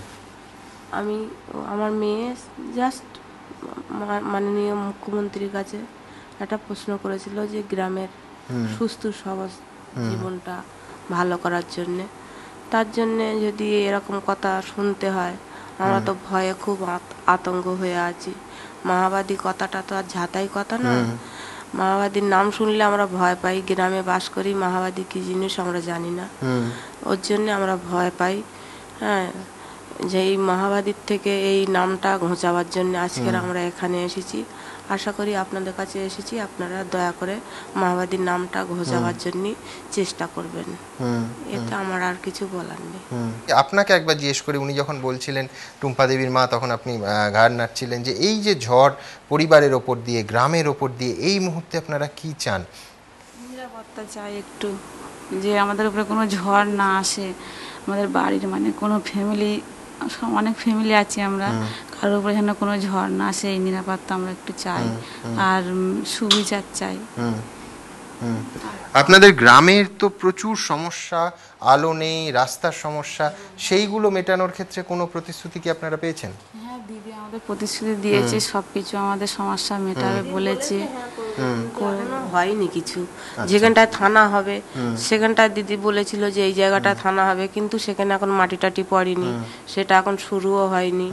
হ্যাঁ, যেখানে যা যা বলেছিল একটাও কাজ এখনো শুরু হয়নি। তা কারেন্টের ব্যাপারে পোস্টার টোস্টার কি দুটো একটা বসিয়েছে আমাদের ওই বাড়ির কাছেই, তা যে রাস্তাটা ফাঁকা সে রাস্তাটায় এখন পোস্টার টোস্টার কিছু দেয়নি, সে রাস্তাটা পোস্টার বসানো হয়নি। আর কোনো কাজ আমরা এখনো পর্যন্ত, যেটা দিদির কাছে আবেদন ছিল আমাদের, হ্যাঁ, যে ওই ওদের সাজা চাই আর আমাদের রাস্তাঘাটগুলো নিরাপত্তার একটা বিচার চাইছিলাম। তা এখনো কোনো কাজটা স্টার্ট হয়নি। কবে করে উনি, ওনার কাছে মাননীয় মুখ্যমন্ত্রীর কাছে তো আমরা আবেদনটা করেছি, কবে করে দেখা যাক, সেই অপেক্ষায় আমরা পথ চেয়ে বসে আছি। আপনাদের যে মূল সমস্যাটা, যে মেয়েদের নিরাপত্তা, এবং মেয়েদের নিরাপত্তার জন্য এই ধরনের একটা ঘটনা ঘটে গেল, সেই বিষয়ে কোনো সুরাহা, কোনো পুলিশ ফাঁড়ি, কোনো কিছু কি এখনো পর্যন্ত চোখে পড়েছে? ওই যেখানটায় আশা নিয়েছে যে এখানটায় পুলিশ ফাঁড়ি হবে, সেখানটায় হচ্ছে এখনো মাটি পড়েনি। তবে এমনি পুলিশ দুজন চারজন করে সবসময় আছে। কিন্তু এই যে ব্যক্তিগত নিরাপত্তার সুনির্দিষ্ট একেবারে নির্দিষ্ট করতে বলেছে রাজ্য মানবাধিকার কমিশন, সেই বিষয়ে কোনো আপনাদের সঙ্গে কেউ যোগাযোগ ইত্যাদি করেন? না। এই মুহূর্তে আপনাদের কি দাবি? মানে একেবারে খুব স্পষ্ট করে রাজ্যের মাননীয় মুখ্যমন্ত্রী মাওবাদী বলেছেন, আবার রিপিট করেছেন, এবং দু চারজন মাওবাদী এবং শ্বশুরবাড়ির বাপের বাড়ির প্রসঙ্গ এনেছেন, জামাই ষষ্ঠীর প্রসঙ্গ এনেছেন। এটা তো বড় সহজ কথা নয়। তার কারণ হচ্ছে যে রাজ্যের সর্বোচ্চ পদ থেকে যখন কাউকে মাওবাদী বলা হয়, তার একটা আইনি ব্যাপারও থাকে, পুলিশি তদন্তের ব্যাপার থাকে, পরবর্তী মাওবাদী প্রমাণ হলে তো অন্য ব্যাপার থাকে। সেইটাকে কিভাবে, কি আবেদন থাকবে আপনাদের? আশা করি আমি মুখ্যমন্ত্রীর কাছে চাইবো, আমার টুম্পা যদি ভুল করে থাকে তা উনি চেষ্টা করবে যে আমার টুম্পাকে ক্ষমা করার। আপনার কাছে আসবো, আপনি তো বোধহয় মৌসুমীর বাবা, মৌসুমী গয়ালের বাবা, তো কি বলবেন এই মুহূর্তে? উনি বলছেন যে যদি ভুল করে থাকে ক্ষমা চাইছেন। আপনারও কি ক্ষমা চাওয়ার মনোভাব, নাকি আপনার মনে হয় যে আপনার মেয়ে, যার সমর্থনে কলকাতার এত মানুষ আজ রাস্তায় নেমেছে, প্রশ্ন করে মৌসুমী কোনো ভুল করেনি? আমার মেয়ে কোনোদিনই ভুল করেনি। যে লড়াইটা করছে, লড়াইটা করে যাবে, আশা করি জিতে আসবে। তা একটাই আমার অনুরোধ, যে মমতা ব্যানার্জি যেটা করেছে বহুত ভুল করেছে, তা আমরা সেইটাই চিন্তা করছি, দিদি যেটা ভুল করেছে সেটা যেন দিদি সংশোধন করে নেয়। কি কি ভুল করেছে বললে মনে করেন? দিদি যে মাওবাদীটা বলেছে, আমার মেয়ের মাওবাদী বলা মানেই তো বাবাদের আঘাত পাওয়া, বাবার আঘাত পাওয়া। কিন্তু সেই মাওবাদীটা বললো কেন? আমার কাছে কথা হচ্ছে, মাওবাদীটা কি দেখেছে দিদি যে আমার মেয়েকে মাওবাদী বললো? মৌসুমী যে ইস্যুগুলোকে, যে বিষয়গুলোকে তুলে ধরেছে, সেগুলো তো একেবারে মেয়েদের নিরাপত্তার ব্যাপার, গ্রামের সমস্যার ব্যাপার। এই যে প্রতিবাদ, এত মানুষের সমর্থন, কোনো তাতে সুরাহা হবে বলে আপনার মনে হয়? আমার মনে হয় দিদি তো আমাদের উপকারী করছেন, নিশ্চয়ই উপকার করবেন। প্রথমত আমার আবেদন আছে, ওখানে মাওবাদী থাকতে পারে, যাকে তকমা দেওয়া হয়েছে নাও তো হতে পারে। ওই জন্য দিদিকে অনুরোধ করব, মাওবাদী আছেন, ওনাকে সিবিআই তদন্ত করে ওনাকে ধরার অনুমতি করে। আচ্ছা, সিবিআই তদন্ত, হ্যাঁ তদন্ত করুক, বা যেভাবে হোক মাওবাদীকে গ্রেপ্তার করা উচিত আমার মনে হয়। কারণ মাওবাদী ওখানে আমরা, মানে আপনি বলছেন তাতে প্রমাণ হয়ে যাবে যে মৌসুমী এবং টুম্পা মাওবাদী নয়। মাওবাদীকে অবশ্যই ধরতে হবে ওনাকে, এটাই আমার আবেদন। মাওবাদী অন্য তো গুন্ডামস্তান তো আছে, সেই জন্য মাওবাদী হতে পারে। ওনার চোখ তো তীক্ষ্ণ চোখ, উনি বলছেন উনি তো বিবেকানন্দ এবং রবীন্দ্রনাথ ভক্ত বিশ্বাসী উনি, তাই উনি হচ্ছে সত্যের জন্য সবকিছু ত্যাগ করেন, কোনো কিছুর জন্য সত্যকে বর্জন করেন না। ভালো লাগে ওনার বাণী, ওনাকে শ্রদ্ধা করি, ভক্তি করি। তাহলে উনি এই যে সত্যটাকে যেন তুলে ধরেন। আপনাদের কাছে আমার শেষ প্রশ্ন, যে গ্রামের মানুষ হিসেবে এই ঘটনার পরিপ্রেক্ষিতে, টুম্পা এবং মৌসুমীর ঘটনার পরিপ্রেক্ষিতে আপনাদের কি চাইছেন? আমি আগে টুম্পার মায়ের কাছে যাব। এই মুহূর্তে দাবি ওই আমার মেয়ের মাওবাদী বলেছে, ওই মাওবাদীর ওইটা যেন, আশা করি মাননীয় মুখ্যমন্ত্রী ওটাকে ভালো চোখে দেখবে, ওরকম মাওবাদী চোখে আর না যেন দেখে। এতে আর আমার কিছু বলার নেই। আপনার কি দাবি? আপনি কি চাইবেন এখন? আমার তো কিছু বলার তো আর কিছু নেই, কি বলবো বলেন। আমি এইটুখানি আমার আবেদন, তারা যেন ভালোভাবে বাস করতে পারে ওইখানে, যেন তাদের যেন ক্ষতি না হয়, এইটুখানি আমি চাইবো। কেন আমার মেয়ে আছে তো এখন পরখানি আমার জামাইয়ের আন্ডারে, কিন্তু আমার মেয়ের ক্ষতি হোক আমি তা চাইবো না। সেটা দিদির কাছে ভরসা। অর্থাৎ এনারা যেটা চাইছেন সেটা একদিকে যেমন গ্রাম এবং গ্রামের পরিকাঠামো উন্নয়ন, অন্যদিকে যেন পরবর্তীকালে কোনো ক্ষতি না হয় সেটাও চাইছেন। পাশাপাশি তারা সিবিআই তদন্তের দাবি জানাচ্ছেন, যে সিবিআই তদন্ত হলে এটা প্রমাণিত হয়ে যাবে যে টুম্পা এবং মৌসুমী মাওবাদী নয়। কিন্তু আমার আশঙ্কাটা আরও গভীর, আমার প্রশ্নটা আরও গভীর সবার কাছেই, যে সত্যি সত্যি প্রত্যেকটা ক্ষেত্রে কি সিবিআই তদন্ত করতে হবে? কেউ মাওবাদী বা মাওবাদী নয়, চোখের দেখায় যেটা মাওবাদী শনাক্ত হয়েছে এবং তারপর সে, হ্যাঁ মাওবাদী বলে যাদের সিপিআই মাওবাদী, পশ্চিমবঙ্গ বেআইনি পার্টি, তো বেআইনি পার্টি। আমি হ্যাঁ সুমনের কাছে চলে যাব। সুমন, এক হচ্ছে যে এই পরিবার, তাদের গ্রামের মানুষ, তুমি পরিষ্কার বুঝতে পারছো যে মানে লড়াইটা শুধুমাত্র সংবাদ মাধ্যমে যেটুকু প্রতিফলিত হচ্ছে তার বাইরে তো অনেকটা দীর্ঘ এবং অনেকটা গভীর। মানে তাদের সেখানেই থাকতে হবে, গ্রামের নিরাপত্তা সুনিশ্চিত হয়নি, এমনকি রাজ্য মানবাধিকার কমিশনের যে সুপারিশ সেটাও এখনো পর্যন্ত কেউ বলছেন না, গ্রামের মানুষ, এদের দুজনের পরিবারের, যে সেটা অন্তত তাদের নিরাপত্তা সুনিশ্চিত হয়েছে। What next? সবসময় নিঃসন্দেহে এই কামদুনি গ্রামে মিডিয়া বসে থাকবে না, কামদুনি গ্রামে সমাজসেবী বা বিদ্যুৎজনেরা প্রতি মুহূর্তে যাবেন না, তারপর এই দুটি মেয়ের কোনো ক্ষতি হবে না তো? এই আশঙ্কা কিন্তু কোথাও ওই ঘরের পরিবেশ থেকেই গেলেই বোঝা যাচ্ছে যে সেখানে কিন্তু প্লে করছে সমস্যাটি। প্রথমেই টুম্পা দেবী এবং মৌসুমী দেবীকে নমস্কার, যে তারা যে ঘটনাটা ঘটিয়েছেন তার জন্যই আজকে, গতকাল, আগামীকালও হয়তো হবে, এই প্রতিবাদের যে মিছিল তৈরি হয়েছে, এবং সেটা খুব বোঝাই যাচ্ছে যে একটা কোথাও আমাদের সমাজে মানুষের মধ্যেই গোটা ঘটনাটা নাড়া দিয়েছেন, এবং দুজন অত্যন্ত সাধারণ মহিলা খুব সাধারণ প্রশ্ন করে নাড়িয়ে দিয়েছেন অনেকটা, একদম সাধারণ প্রশ্ন। আমরা একটু কথা শুনুন। এই যে এটাই যে এত বড় একটা ট্রিগার করতে পারে একটা সামাজিক মুভমেন্টকে, সেটাই বোঝা যাচ্ছে মানুষ ভেতরে ভেতরে কিন্তু প্রশ্নগুলো ভেতরে ভেতরে ছিল। হঠাৎ একটা সাধারণ মানুষের সাধারণ স্বরের একটা উচ্চারণে সেটা আজকে এত বড় একটা মিছিল হয়ে গেল, বা গতকালের একটা জমায়েত হয়েছে। এইখানটা আমার মনে হয় যে প্রথমেই যেদিন আমি, কৌশিক এবং আরও কয়েকজন গ্রামে গেছিলাম কামদুনিতে পরিবারের সঙ্গে কথা বলতে, তখন একটা জিনিসই জিজ্ঞেস করেছিলাম যে আমরা কি কিছু করতে পারি আপনাদের জন্য, আমরা কি করতে পারি? তার একটা খুব সহজ পরিষ্কার উত্তর ছিল যে আপনারা দেখবেন যাতে এরা শাস্তি পায় এবং এরা যেন ফিরে না আসে গ্রামে, এসে আবার একটা অস্বাস্থ্যকর বা এরকম একটা ভয়ানক অবস্থা তৈরি করে গ্রামের মধ্যে।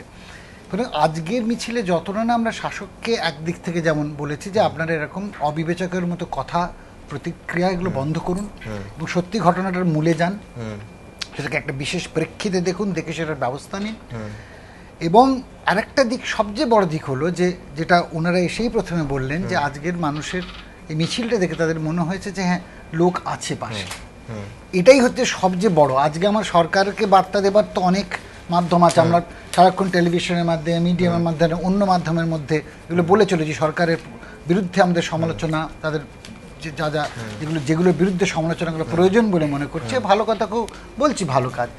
এইটা মনে হচ্ছে আরও জরুরি ছিল যে টুম্পা, মৌসুমী এবং গ্রামের, শুধু কলকাতার 8 ঘন্টার মধ্যে সে গ্রাম তা নয়, আরও গভীরে প্রত্যন্ত যে গ্রাম, আরও যে মফস্বল, যেখানে আমি জানি না সেখানে কি ঘটছে, যেটা আমি আগের দিন এসে এখানে বলেছিলাম, একটা অসহায় বোধ করছিলাম ওখানে গিয়ে, যে গত 34 বছরে এরকম ভয়ানক অবস্থা কি করে তৈরি হলো। হ্যাঁ, এটা তো 2 বছরে হতে পারে না, বহু বছর ধরে তৈরি হয়েছে। আজকে যদি নতুন সরকার সেটা একরকম বিশেষ ভঙ্গিতে তার সেটা সুরাহা করতে চাইছেন, হয়তো বড় ফাঁকগুলো অতটা ভরাট করা যেত না, তো অনেকটাই করা যেত। অন্তত মানে একজন প্রশ্ন করলে সেটাকে চোপ বলে থামিয়ে দেওয়া, এবং যারা এটার প্রতিবাদ করছেন তারা সামগ্রিকভাবে মাওবাদী এবং সামগ্রিকভাবে সিপিএমের ষড়যন্ত্র, খুনের ষড়যন্ত্র এবং আরও কি সব কথা বলেছেন যেগুলো আমি ইংরেজিতে গ্রোটেস্ক বলে, অদ্ভুত, যে পর্নোগ্রাফি। এটা মাথায় এলো কেন?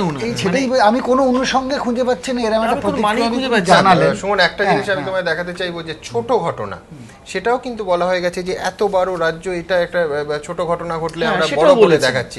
দেখাবো কি বলেছেন মাননীয় মুখ্যমন্ত্রী। এত 10 কোটি লোক, কোথাও যদি ছোট একটা ঘটনা ঘটেও সেটাকে আমরা সমর্থন করি না, নিন্দনীয় আমি সবসময় করি। আমি সারা জীবন লড়ে এসেছি। সেটাই, উনি ছোট ঘটনা বলছেন, এটাকে কি করে যে সমাজে এরম একটা ঘটনা ঘটতে পারে। শুধু আমরা তো গেছি অঞ্চলে, সেখানে দেখে সত্যি মনে হচ্ছিল ওখানে কোনো চিৎকারই শোনা যাবে না। ওই একদিকে ভেরি, একদিকে, এবং তার পাশে একটু আগে দেখছিলাম যে দুটো ওই বেআইনি মদের দোকান, সেটা এখন ভাঙা, কিন্তু ওটা ছিল চোখের সামনে ছিল, রাজনৈতিক নেতাদের সামনে ছিল, পুলিশের সামনে ছিল। এটা কি করে চলতে দেওয়া হলো? মানে 2 বছরে তো এই জিনিসটা আমরা ভাঙতে পারতাম, যদি 34 বছর ধরে এই ভাটিখানাটা ওখানে থাকতো। 2 বছরের মধ্যে তো উঠিয়ে দেবার তো আমার একটা দরকার ছিল, সে উঠিয়ে দিতে পারলাম না। এত বড় নির্যাতন একজনের জীবন না, সেটা যদি ছোট ঘটনা হয়, একটা ভাটি নিয়ে তুমি বলছো, সেটা তো তুচ্ছাতি তুচ্ছ ঘটনা। এইগুলি তো রুট। আমার একটাই প্রশ্ন, যে এই বীজটা তো এই যে সমাজ, যে সন্তান, যে ছেলেরা ওরম একটা ঘটনা ঘটালো, নৃশংস, হ্যাঁ, মৃতদেহের ওপর প্রায় ধর্ষণ করছে, মৃতদেহের ওপর ধর্ষণ করেছেন, সেই সমাজটা তৈরি হয়েছিল গত কয়েক বছরে, মানে 20 বছরে। তার কোন সমাজ চেতনা থেকে এরকম একটা বিকৃতি মাথায় আসে, এটা প্রথম প্রশ্ন। কিন্তু আমার মনে হয় যে নতুন সরকার যদি এটাকে ছোট ঘটনা বলে, ঠিক যেভাবে আগের সরকার ওটা তুচ্ছ ঘটনা, ওটা বিক্ষিপ্ত ঘটনা করে বলতেন, ইদানিং কালে রায়গঞ্জ বলা হয়েছে ছোট ঘটনা, সুদীপ্ত গুপ্তর মৃত্যু ছোট ঘটনা, তুচ্ছ ঘটনা। ছোট ঘটনাকে যদি আমরা গুরুত্ব না দিতে পারি, তাহলে কি করে বড় ঘটনার প্রতি আমরা আশা করবো? ছোট ঘটনার সাধারণ মানুষের একটা প্রশ্নকেই তো উত্তর দিতে শিখতে হবে, তারপর তো বড় ঘটনার সঙ্গে আমরা নেগোসিয়েশন করতে পারবো, যে আপনি এটা বলুন, তার উত্তর দিন। তো সেই উত্তরটা যদি বলার অধিকার না থাকে, নেতা হিসেবে, শাসক হিসেবে, একজন সচেতন মানুষ হিসেবে, তাহলে বড় ঘটনা আমরা কি করে তার সঙ্গে নেগোসিয়েট করবো, কি করে তার সামলাবো? সামান্য ঘটনাকেই তো আগে সামলাতে হবে, তবেই কিন্তু অনেক বড় জায়গায় যাওয়া যাবে বলে মনে হয়। যেভাবে আমরা বলি একটা স্টেপ আগে নাও, তারপরে তো অনেকটা দৌড়বে। আমার মনে হয় সেই কারণে মৌসুমী এবং টুম্পার ওই প্রশ্নের জবাব যদি না দিতেন, উনি চোপ যদি না বলতেন, তাহলে মানুষের চোপড়াও শুনতে হবে। আজকে ছিল মানুষের চোপড়াও। আমরা এই অনুষ্ঠানের শুরুতে মিছিলে যাওয়া না যাওয়া, কারা গেলেন না, এই নিয়ে আলোচনা করছিলাম বটে, কিন্তু টুম্পা এবং মৌসুমী স্টুডিওতে আসার পরই মনে হচ্ছে যে প্রশ্নটা অনেক অনেক বৃহত্তর। এটা শুধু মিছিলে যাওয়া না যাওয়ার মধ্যে বোধহয় সীমিত থাকতে পারে না কখনো। আপনাদের দেখাবো যে মাওবাদী, ভূত বা জুজু, অনেকে বলছেন মাও জুজু, মাও ভূত, কিন্তু কিভাবে প্রশ্ন তোলার চেষ্টাটুকুও করলে একেবারে মাওবাদী তকমা দেগে দেওয়া হচ্ছে। একটা ঘটনায় নয়, শিলাদিত্য, তারপরের ঘটনা, তানিয়া ভরদ্বাজের ঘটনা, এবং অবশ্যই ওদের ঘটনা। দেখুন, আপনাদের দেখাবো। স্থান, কাল, পাত্র আলাদা, কিন্তু তাঁদের এক সুতোয় বেঁধে দিয়েছেন স্বয়ং মমতা বন্দ্যোপাধ্যায়। অপরাধ বলতে রাজ্যের মুখ্যমন্ত্রীর কাছে প্রশ্ন করেছিলেন মাত্র, উত্তর তো মেলেইনি, উল্টে প্রত্যেককেই মুখ্যমন্ত্রী চিহ্নিত করে দিয়েছেন মাওবাদী তকমায়।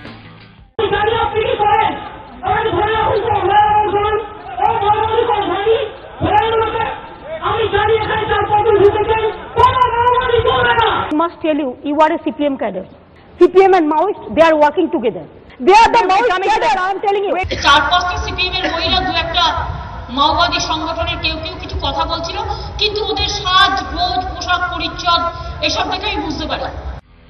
কিন্তু বিরোধী আসনে থাকাকালীন এই মমতা বন্দ্যোপাধ্যায় কার্যত মাওবাদীদের অস্তিত্বের কথা মানতেন না, সবের মধ্যেই সিপিএমকে খুঁজে পেতেন। যে এলাকায় জয়েন্ট ভেঞ্চার বা গ্রিন হান্ট হচ্ছে, সেই এলাকায় সিপিএম অস্ত্রাগারের ক্যাম্প কি করে ওদের জন্যই শিলদিতে এতগুলো ইএফআর জওয়ান মারা গেছে। যৌথ অভিযানের নাম করে যা হচ্ছে, ওখানে কোনো মাওবাদী নেই, টোটালটাই সিপিএম এর কন্ট্রোলে হারমাদদের দিয়ে 200 ক্যাম্প তৈরি করেছে। কারণ আমরা কেউ মাওয়িস্ট নয়, এটা বুঝতে হবে। লিখে দিলেই কেউ মাওয়িস্ট হয় না, মুখে ভাষণ দিয়ে বললেই। কেন সেন্ট্রাল ফোর্সেস সিপিএম এর কথাই চলবে এবং তাদের নিয়ে গিয়ে বিভিন্ন জায়গায় হারমাদদের ক্যাম্প তৈরি করা হচ্ছে। এমনকি জ্ঞানেশ্বরী নাশকতাও মাওবাদীদের কাজ নয়, সিপিএম এর হাত আছে বলে অভিযোগ করেছিলেন তিনি।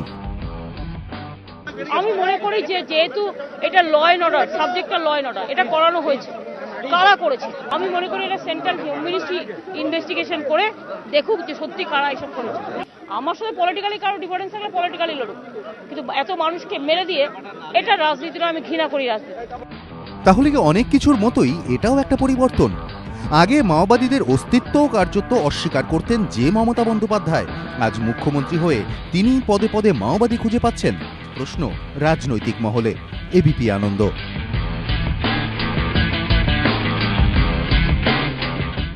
শাশুড়িদি, আপনার কাছে যাব। যে মমতা বন্দ্যোপাধ্যায় মুখ্যমন্ত্রী হওয়ার আগে বলতেন যে এ রাজ্যে মাওবাদী নেই, জঙ্গলমহলে মাওবাদী নেই, সেন্ট্রাল ফোর্স তুলে নিতে হবে, সেই মুখ্যমন্ত্রী এখন কেন্দ্রীয় সরকার যদি এক কোম্পানি সেন্ট্রাল ফোর্স জঙ্গলমহল থেকে তুলে নিতে চান আপত্তি করেন এবং চতুর্দিকে মাওবাদী দেখছেন, কি বলবেন আপনি? না, মাওবাদী দেখার যে জায়গাটা সেটা তো অবশ্যই চিন্তার জায়গা, কারণ দেগে দিলে তাহলে ওই দায়িত্ব থাকে না সেই সমস্যাটা সমাধান করার। কারণ প্রথমত আজকে আমি বলতে চাই যে এটা পার্থক্য এই গত 3-4 দিনে দেখেছি। মৌসুমীর উত্তরে আমি অনেক স্বাচ্ছন্দ্য বোধ করেছি, কাজে আজকের মিছিলে আমি না গেলেও এই মিছিল যে কোথাও ওনাদের আশ্বস্ত করেছে, যে কান্নাকাটি আমি দেখেছি মৌসুমীকে করতে, এবং আমাদের খুব অসহায় লেগেছে। আপনাদের এখানে যখন অভিযান দিয়েছিল যে আমাদের খুব অসহায় লেগেছে, সেই জায়গাটা আমি বলি যে উনি নিজে কিন্তু বলেছেন, তারিখটা মনে রাখবেন, কাউকে মাওবাদী বলে দিলেই মাওবাদী হয় না, কাজে ওনার কথাই ওনাকে ফেরত দেওয়া। কাজে এটা হচ্ছে প্রথম প্রশ্ন। দ্বিতীয় প্রশ্ন হচ্ছে যে এই জায়গাটায় যে ধর্ষণ কিন্তু একদিনে হয় না, হাত ধরে টানাটানি, কটূক্তি করা, গায়ে হাত দেওয়া, এই সমস্ত থেকে আজকে এই জায়গাটা আসে। এবং এই জায়গাটায় যেটা আমি বারবার বলতে চাইছি যে ওনারা যে জায়গাটায় থাকেন সেই জায়গাটার এত নিরাপত্তার অভাব। কারণ সেখানে মনে করুন 2:30টার সময় একটি মেয়ে কলেজ থেকে ফিরবে, তাকে কিন্তু সাইকেলে করে ভাইকে নিতে যেতে হচ্ছে সন্ধ্যে 7:30। আমরা একটা প্রায় 24 ঘন্টা গোটা রাত থেকে সকাল অবধি কাল এবং পরশু আমরা ছবি দেখিয়েছি, একজন ছাত্রী নেই, এমনকি ছোট ছাত্ররাও নেই যার অভিভাবক সঙ্গে যাচ্ছেন না। এতটাই নিরাপত্তাহীনতা, এবং এতটা নিরাপত্তাহীনতা যদি একটা অঞ্চলে হয়, আজকে কিন্তু গেদেরও ছাত্রছাত্রীরা স্কুলে যাচ্ছে না, গাইঘাটার ছাত্রছাত্রীরা ভয় পাচ্ছে, তাহলে আমরা কোথায় যাব? মানে আমাদের যদি অর্ধেক জনসংখ্যার অর্ধেক আজকে কাজে যোগ দিতে না পারে, মাওবাদ তো অনেক পরের প্রশ্ন। কোনো আমি এই জায়গাগুলোকে আমি প্রশ্ন করতে পারলাম না। আজকে যখন মন্ত্রীকে লিখতে হয় যে স্কুল কলেজে এই ধরনের ধারাবাহিকভাবে, মনে রাখতে হবে উনি বলেছেন ধারাবাহিকভাবে এই ধরনের নিগ্রহের ঘটনা ঘটছে, এবং সেক্ষেত্রে আমরা বলছি এই জায়গাটা যেটা সুমনও বললেন যে এটা একদিনে তৈরি হওয়া নয়, কিন্তু এখানে কোথাও যে আজকে এই বার্তাটা যদি দেওয়া যায় যে পুলিশ সক্রিয় হবে, পুলিশ দৃশ্যমান হবে। কারণ ওখানে ওনারা যে জায়গাটা বলেছেন যে যেখানে ক্যাম্প করা হবে বলা হয়েছে, যে জায়গাটা সেটা হলে ওনাদের কোনো কাজে লাগবে না, সরকার যে জায়গাটা বেঁচেছে, খাস জমি যে জায়গাটায় পাওয়া গেছে, এবং ওনারা যে জায়গাটায় চান সেখানে কোনো খাস জমি পাওয়া যায়নি। তখন আমি সংবাদে পড়লাম যে ওনারা বলেছেন দরকার হলে আমরা টাকা দিয়ে ওই জায়গাটায় কিনে দেবো।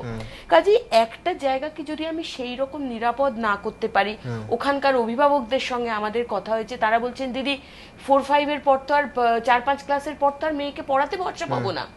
এবং শুধু মেয়েরা যে নিরাপদ নয় তা তো নয়, ভাইরাও তো নিরাপদ নয়। রাজীব দাসের ঘটনা থেকে দেখেছি, আজকে যদি ওনার ভাই ওনার সঙ্গে থাকতো, এবং আমার মনে আছে যে টুম্পা একটি কোনো এতে এর আগে বলেছিল যে ঘটনাটা ঘটার পরপরই আসতে চেয়েছিল, সেক্ষেত্রে ওনার শাশুড়ি বললেন যে এখনো যাবে, আবার জামাই ষষ্ঠীতে যাবে, নতুন বিয়ে 9 মাস বিয়ে হয়েছে, ফলে সেই জায়গা থেকে তখনও 2 দিন বাদে এসেছিল, এবং যখনও প্রশ্ন করতে যায় তখনও কিন্তু একদম বাড়িতে ভাতের থালা তুলে, আপনাদের এতেই দেখেছি ভাতের থালা ফেলে আসে, নাইটি পরে গায়ে গামছা চাপিয়ে দৌড়ে এসছে, ফলে এবং সেই দৌড়ে মৌসুমী বারবার বলেছেন চটি অবধি ছিঁড়ে গেছে। হ্যাঁ, সেই যে তার যে আকুলতা, যে আমার বন্ধু চলে গেছে, আমাদের এখানকার মেয়েদের কি হবে, এখনো ওখানকার মেয়েরা স্কুলে যেতে সাহস পাচ্ছে না।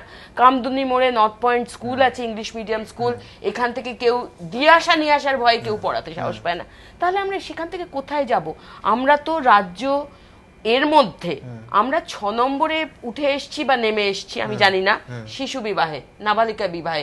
এরপর তো এই ঘরে বসিয়ে রাখা যাবে না, তখন তো তাদের বিয়ে দিয়ে দেওয়া হবে। তাহলে মেয়েরা কাজ করবে না, পড়াশোনা করবে না, আমরা যেখানে ছিলাম সেখান থেকে কারো নেমে বা উঠে আসবো 1 নম্বরে, ওনাদের কি হবে? মানে কারণ টুম্পা নিজেও কিন্তু এইখানে আমি একটা প্রশ্ন যোগ করি, এই যেহেতু আপনি ওনাদের কি হবে বলছেন, আপনি দুটো কেস স্টাডি নিন, একদম সিকোয়েন্স যদি ধরেন। এক হচ্ছে শিলাদিত্য, যাকে প্রথমে ধরা যায় ওখানে টিভি ক্যামেরা নেই, যাকে প্রথমে বলা হলো সে নাকি মত্ত অবস্থায় মহিলাদের ঠেলছিল, মহিলাদের অসম্মান করছিল, আপনি খেয়াল করুন, এবং তারপরে ছেড়ে দেওয়া হলো, আবার ধরা হলো, এবং ওদের ক্ষেত্রে ধরা যাক টিভি ক্যামেরায় পুরোটা রেকর্ড নেই, আপনি বা আমি জানতেও পারতাম না যে ওখানে মাওবাদী বলে 2 জনকে পুলিশ আটক করেছে, এটা সংবাদ মাধ্যমে আসতো না। আমি আপনাকে অন্য একটা তার সঙ্গে প্রসঙ্গত বলি, যে নোনাডাঙ্গার ঘটনার পর আমাদের বন্ধুরা যারা ওখানে প্রতিবাদ জানিয়েছিলেন, একসঙ্গে 13 জনের ফোন অফ হয়ে যায়।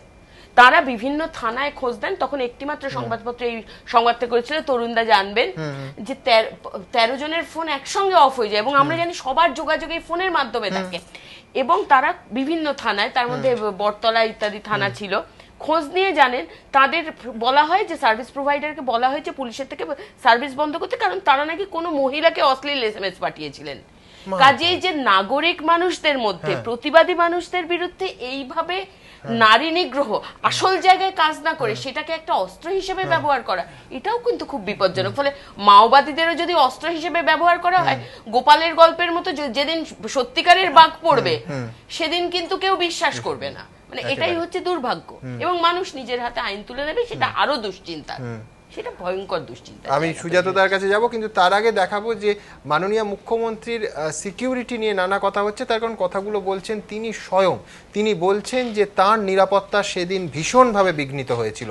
আমরা বোঝার চেষ্টা করেছি বিভিন্ন ফুটেজ এবং সূত্র জুড়ে যে সেদিন তার নিরাপত্তার ছবিটা ঠিক কীরকম ছিল।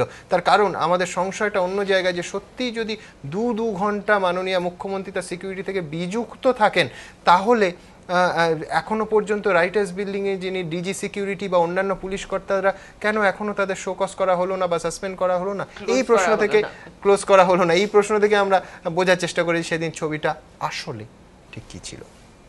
আমি বেরিয়ে চলে এসেছি, আমার সিকিউরিটিরা আমাকে বলছে, দিদি আপনি কি জানেন আপনার কাছে একটা সিকিউরিটিও ছিল না, 2 ঘন্টার জন্য আপনি একদম একা হয়ে গেছিলেন, আপনি যে কোনো সময় মার্ডার হয়ে যেতে পারতেন।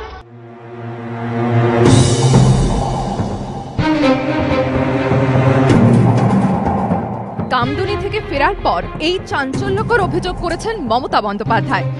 মুখ্যমন্ত্রী যখন দাবি করেছেন তার নিরাপত্তায় ত্রুটি ছিল, তাহলে তো সত্যি গুরুতর বিষয়। কিন্তু মমতা 2 ঘন্টা তার সঙ্গে নিরাপত্তারক্ষী না থাকার কথা বললেও বিভিন্ন মহলে প্রশ্ন উঠেছে, তিনি কামদুনিতে ছিলেন কতক্ষণ, যে 2 ঘন্টা তার ধারে কাছে কোনো নিরাপত্তা ছিল না। দুপুর 1:30 সোমবার দুপুর 1:30 নাগাদ কামদুনিতে পৌঁছন মমতা বন্দ্যোপাধ্যায়, কিন্তু রাস্তা খারাপ থাকায় কামদুনি গ্রামে ঢুকতে পারেনি মুখ্যমন্ত্রীর গাড়ি। তখন একটি বাইকে চেপে বসেন তিনি। বাইকটি পুলিশের ছিল, অর্থাৎ এক্ষেত্রে তার সঙ্গে নিরাপত্তারক্ষী ছিল না এমনটা বলতে পারবেন না মুখ্যমন্ত্রী। এরপর মুখ্যমন্ত্রী পৌঁছন মৃত ছাত্রীর বাড়িতে, তখনও ঘরের বাইরে দাঁড়িয়ে তার দেহরক্ষী, অর্থাৎ এখানেও নিরাপত্তারক্ষী না থাকার কথা বলতে পারবেন না মমতা বন্দ্যোপাধ্যায়। মৃত ছাত্রীর পরিবারের সঙ্গে কথা বলে বেরিয়ে গাড়িতে ওঠার আগে মহিলাদের সঙ্গে বচসায় জড়িয়ে পড়েন মুখ্যমন্ত্রী, তখনও তার সঙ্গেই রয়েছে নিরাপত্তারক্ষীরা।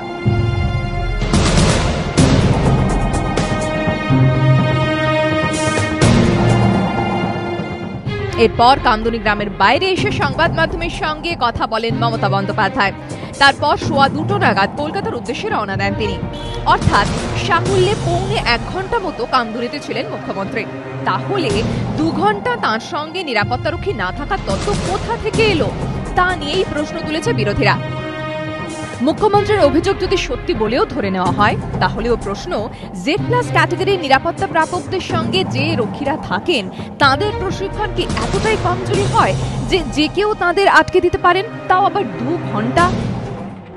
এটা তো কোনো মতেই তো সম্ভব নয়, এটা কখনোই সম্ভব হয় না। আমার অভিজ্ঞতাতে আমি দেখেছি বেশ কিছু জায়গায় কয়েকবার এরকম হয়েছে যেখানে গাড়ি যেতে পারছে না, আমাদের ভিআইপি NSGR প্রোটেকশন দেয়, তিনি মোটরসাইকেলে করে গেছেন, আমাদের কমান্ডোজরা গাড়ি ঘিরে আমরা দৌড়াতাম বেসিক্যালি, কোনো মতেই ছাড়ার প্রশ্ন আসে না। তো আমি তো এটা বলবো, তাহলে মুখ্যমন্ত্রীর কথা যদি সত্যি হয়, ইমিডিয়েটলি দায়িত্বে যারা ছিলেন নিরাপত্তায় তাদের প্রত্যেককে ইমিডিয়েট সাসপেন্ড করা উচিত, তাদের এখানে ক্রিমিনাল কেস অফ নেগলিজেন্স দায়ের করা উচিত। আচ্ছা, আর যদি না হয় তাহলে মুখ্যমন্ত্রীকে জবাব দেওয়া উচিত বিধানসভায়। তবে এত বিতর্কের মধ্যে একটা জিনিস কিন্তু স্পষ্ট, মুখ্যমন্ত্রী নিজের নিরাপত্তা নিয়ে মুখে যতই চিন্তার কথা বলুন না কেন, তিনি কিন্তু নিজের খেয়াল একটুও রাখেন না। তাহলে কি আর বিনা হেলমেটে পুলিশের বাইকে উঠে পড়তে পারতেন? তিনি তো মুখ্যমন্ত্রী, তার নিরাপত্তা তো জরুরি। আর মুখ্যমন্ত্রী যদি বিনা হেলমেটে যাতায়াত করেন, তাহলে পথ নিরাপত্তার জন্য সবাইকে হেলমেট পরে বাইক চড়ার পরামর্শ কলকাতা পুলিশ দেবে কোন মুখে? এবিপি আনন্দ।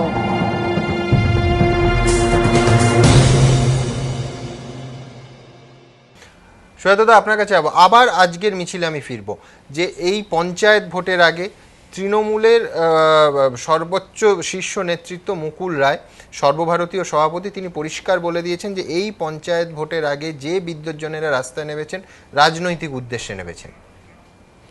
আমি তার আগে একটা বিষয় এখানে একটু উত্থাপিত হয়েছে, সেগুলো আমি একটা দুটো মনোযোগ আকর্ষণ করি। এক হচ্ছে যে মাওবাদী তকমা দেবার এটায় আমরা মানবাধিকার আন্দোলনে প্রায়শই খেয়েছি, আপনারা জানেন, এখনো খাই। ভারতবর্ষ জুড়ে মানবাধিকার আন্দোলনকে মাওবাদী ঘেঁষা বলা হয়। পার্সোনালি তো আমরা মাওবাদী তকমা পেয়েছি। বা প্রশ্ন করার অপরাধে শিশির মঞ্চে আমাকে পেটানো হয়ে, আপনারা জানেন, 90-এর দশকে কয়েকজনকে আমরা লালবাজারে নিয়ে যাওয়া হয়েছিল।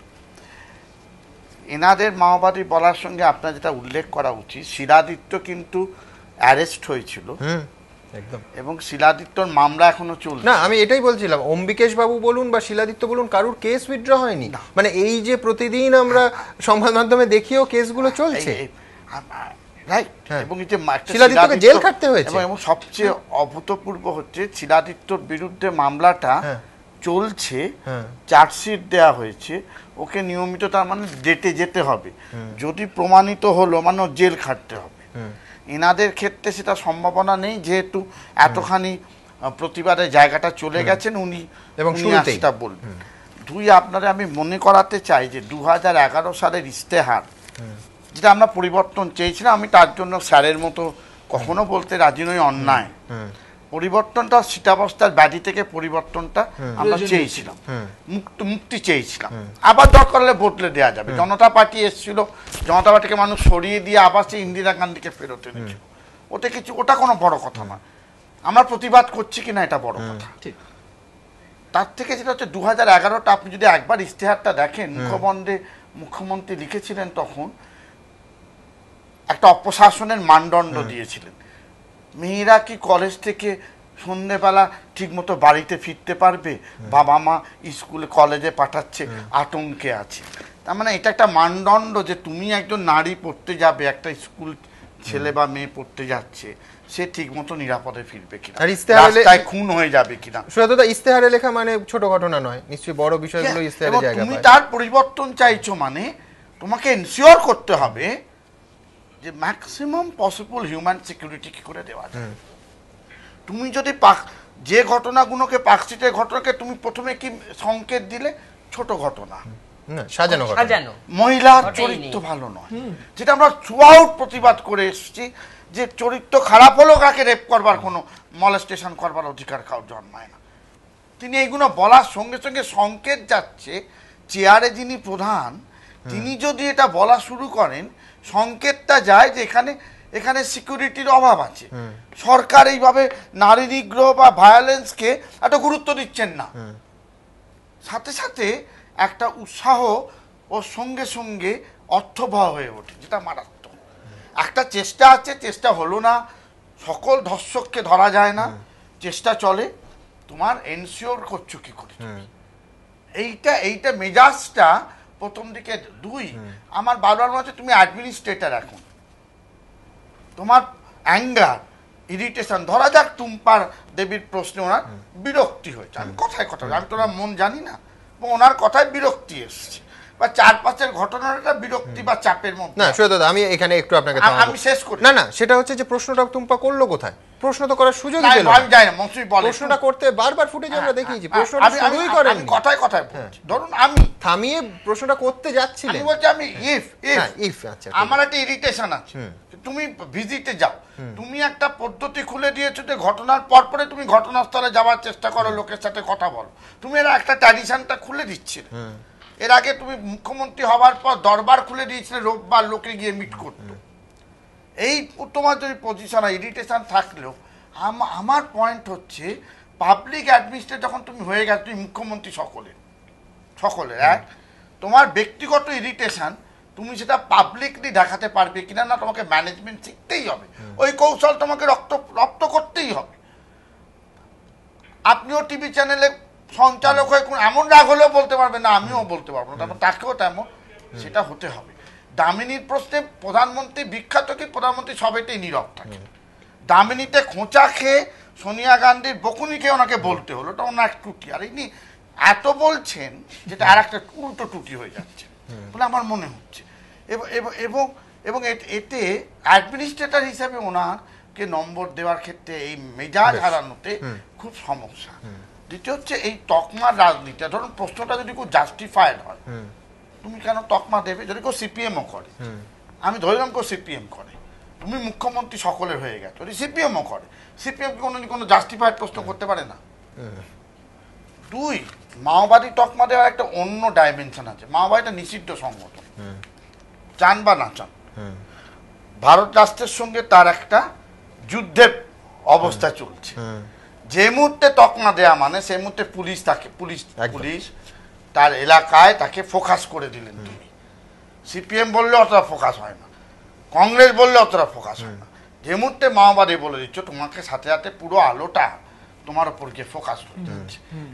এইটা প্রশাসনের তরফ থেকে এই অদায়িত্ব, মানে দায়িত্ব জ্ঞানহীন কাজ আমার কাছে খুব, এইটা আমার সবচেয়ে আপত্তি মনে হচ্ছে।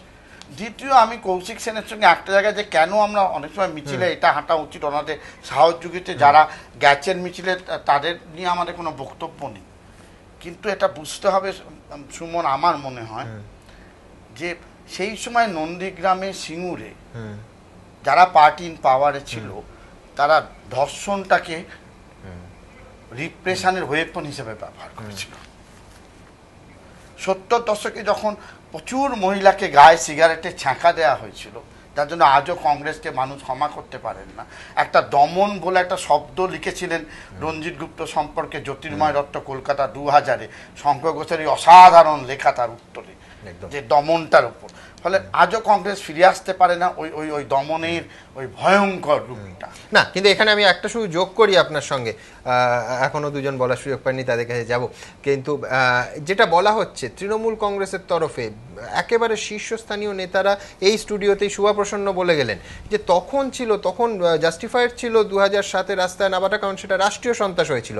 এখন তো এই মমতা সরকারে কোনো রাষ্ট্রীয় সন্ত্রাস হয়নি, সুতরাং এখন তারা নামছেন কেন? তার মানে রাজনৈতিক উদ্দেশ্যে নেমেছেন। মুখ্যমন্ত্রী তো মাওবাদী তকমা দেবেন, তার থেকে বড় রাষ্ট্রীয় সন্ত্রাস কি হতে পারে?